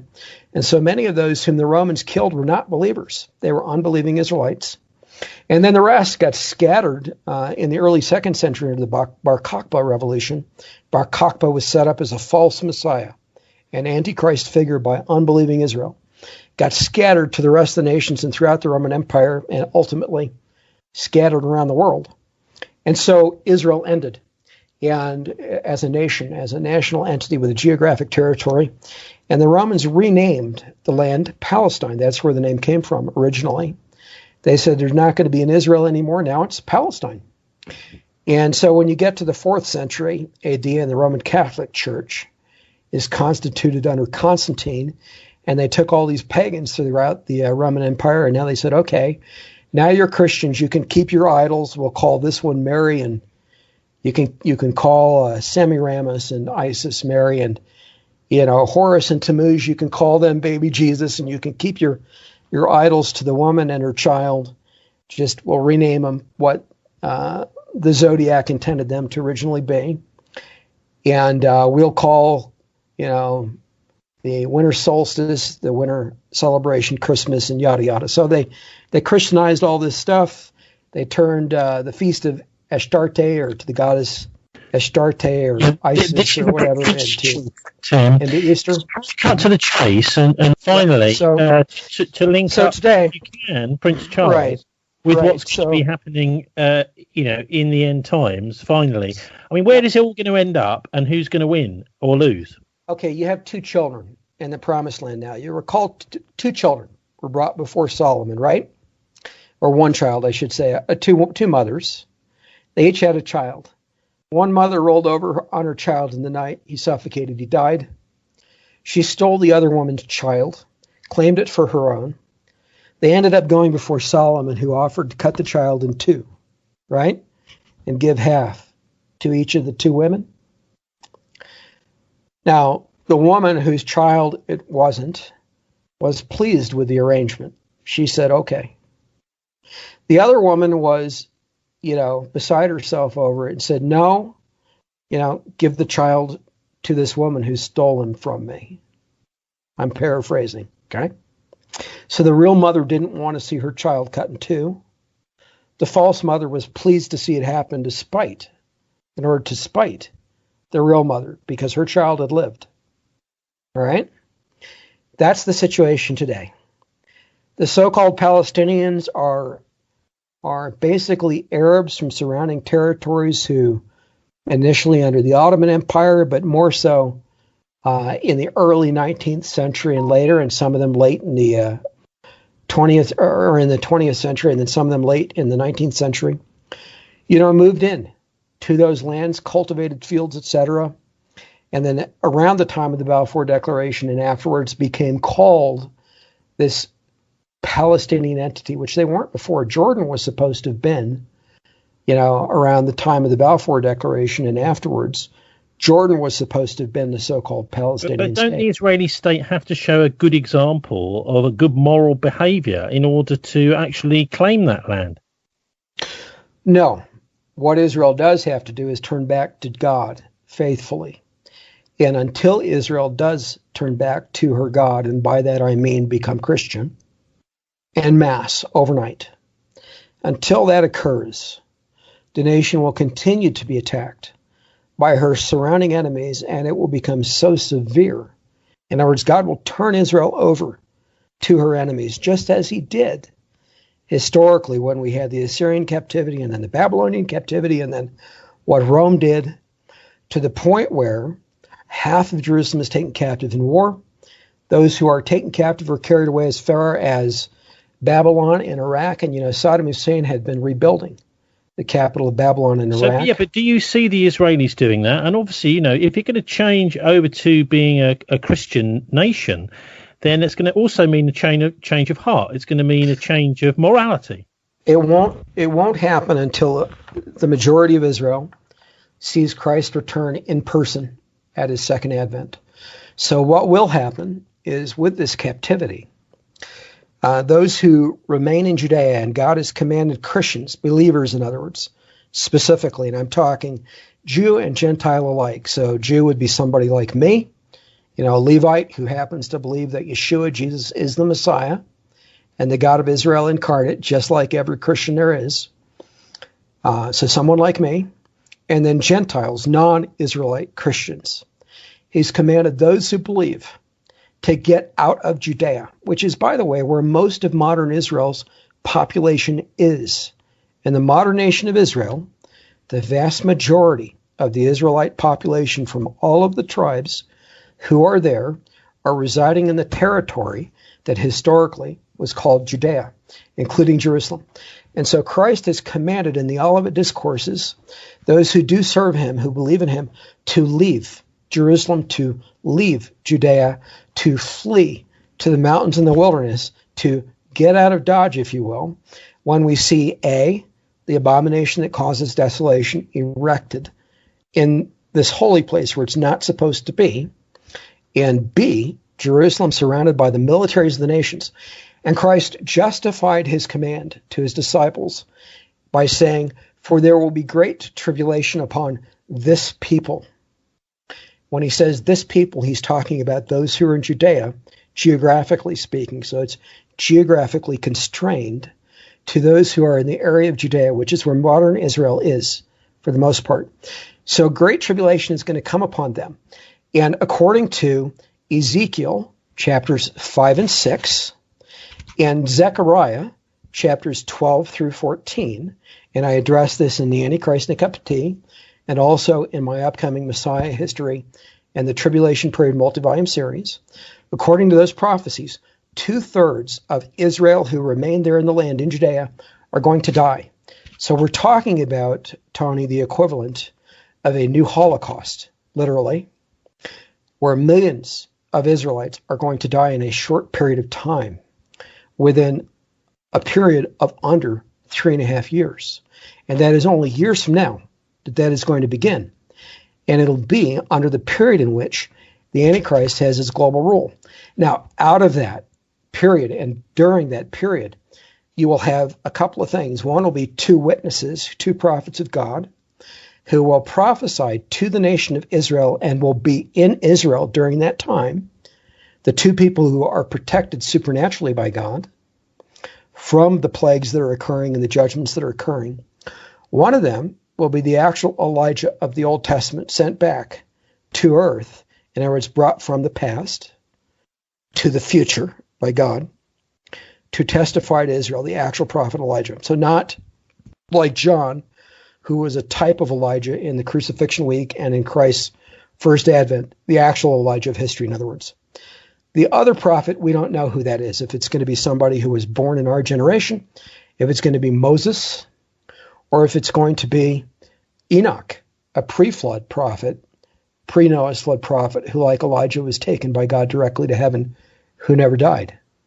We don't know who it is. But those 2 witnesses are going to testify to Israel, and they're simultaneously going to torture the nations of the world that are afflicting Israel during that 3.5-year period in which 2/3 of those who are in Judea die. And then with that, additionally, you'll have at some point, not immediately, but at some point, 144,000 sealed Israelites. The tribe of Dan is completely excluded from among them. So the tribe of Joseph gets 24,000 of the 144,000, 12,000 from Manasseh, 12,000 from Ephraim, the 2 half-tribes of Joseph, comprising that 144,000 who will be witnesses to the nation of Israel, unbelieving Israel, during that period, telling Israel that Jesus, Yeshua, really is the Messiah of Israel, really is the God of Israel, and that he's coming back to save the nation as soon as the nation cries out to him and acknowledges him for who he is, the God of Israel incarnate. So at the end of that 3.5-year period, right before the nations gather for the Battle of Armageddon, and as Christ returns looking like a bright burning star toward the earth, the surviving third of Israel, up to that point, the remainder of Israel, will en masse recognize that they'll finally recognize that the 2 witnesses have been telling them the truth. The church all this time has been telling them the truth, and their own rabbis have been lying through their teeth all these centuries when they say that Jesus, Yeshua, isn't the Messiah or the God of Israel. They've been completely misled by their religious leadership. They will finally realize that Jesus, Yeshua, really is the God and Messiah of Israel. And as soon as that happens, he will begin to defend the nation of Israel. And when the nations gather for the Battle of Armageddon under the Antichrist to try to prevent what then is about to occur, meaning where the God of Israel is going to go forward and annihilate Israel's enemies globally, totally wipe them out, including all their militaries. Okay, so you seem to be hinting that maybe Prince Charles is heading for a global role rather than taking over as king here in England. He may be passing it on to William. Well, it's his title. And I wrote this, by the way, in the first edition of the Antichrist and Cup of Tea, so this is not new. I have maintained all this time that he will not be king of England. I have maintained even in the first edition of the book, published in 1998, that he might become king of Europe instead. And it was after his investiture in July of 1969 that he publicly made known, that he wanted to be King of Europe, not King of England. He stated that publicly. And so I've maintained that he could become potentially King of Europe because genealogically the British monarchy is the royal house, not only of England and then Germany, because, they had been Saxe-Coburg-Gotha. So not only of England and Germany, having renamed it to House of Windsor, but also France and Greece, etc. So they are the monarchy, if you will, of Europe today. If the European Union wanted to choose, if that ever happened, its own monarchy, there's no question that it would be the British monarchy. But regardless, I've maintained that Prince Charles will remain either Prince of Wales, because it's his title, Charles, Prince of Wales, that calculates the 666 on that biblical numbering system, through the point where he attains his global role. In other words, gains control over that future global government, or that if he becomes King of England, he'll achieve or acquire some new title that likewise calculates to 666. But there's another component. Interesting. Waiting till next April to find out if you're right. Can you just finally just tell us whereabouts people can get hold of your various books? Sure, thank you. Prophecyhouse.com, Prophecey. So, ECY, Echo Charlie. Yes, Prophecyhouse, House.com. And what about on other platforms like Amazon, etc.? Well, Amazon has the North Korea book. Not so long ago, I haven't talked about it or done a lot of interviews on it, so it hasn't had a lot of sales yet. But it's North Korea, Iran, and the Coming World War. The second edition of the Antichrist and Cup of Tea will probably be available there in print. The biggest issue I've had with Amazon's platform is they've allowed false reviews, and they refuse to remove them. So if you were to look at North Korea and Iran, that book, it's got 2 reviews, 1 5-star and 1 1-star, and the 1-star review is completely fake. Can't get Amazon to remove it so far. So ultimately, I'd like to make it all available through Amazon as well. That will depend on Amazon being more honorable than it's been to this point when I approach them after these other books are out. As they come out. Tim, you've got to allow a reviewer to criticize as well as, praise you. Oh, I don't mind criticism. I'm talking about outright fake reviews. In other words, where they didn't actually read the book, they're not saying anything that's true about the book. So, for example, there's a fake review on the Antichrist and a Cup of Tea posted recently, even after it's been out of print, where they're saying that I, as an author in the book, am praising Islam throughout the book. That's literally what they say. Anyone who reads the book or anything that I've ever posted publicly online knows that's not true. It's the exact opposite of the truth. Okay, so it's prophecyhouse.com. Yeah, prophecyhouse.com. And then the North Korea book, the person who wrote a one-line review, if you look at all reviews, and unfortunately Amazon doesn't show comments on reviews automatically anymore, you have to actually click to view all reviews, quote unquote, before you can see the comments that have been posted against individual reviews.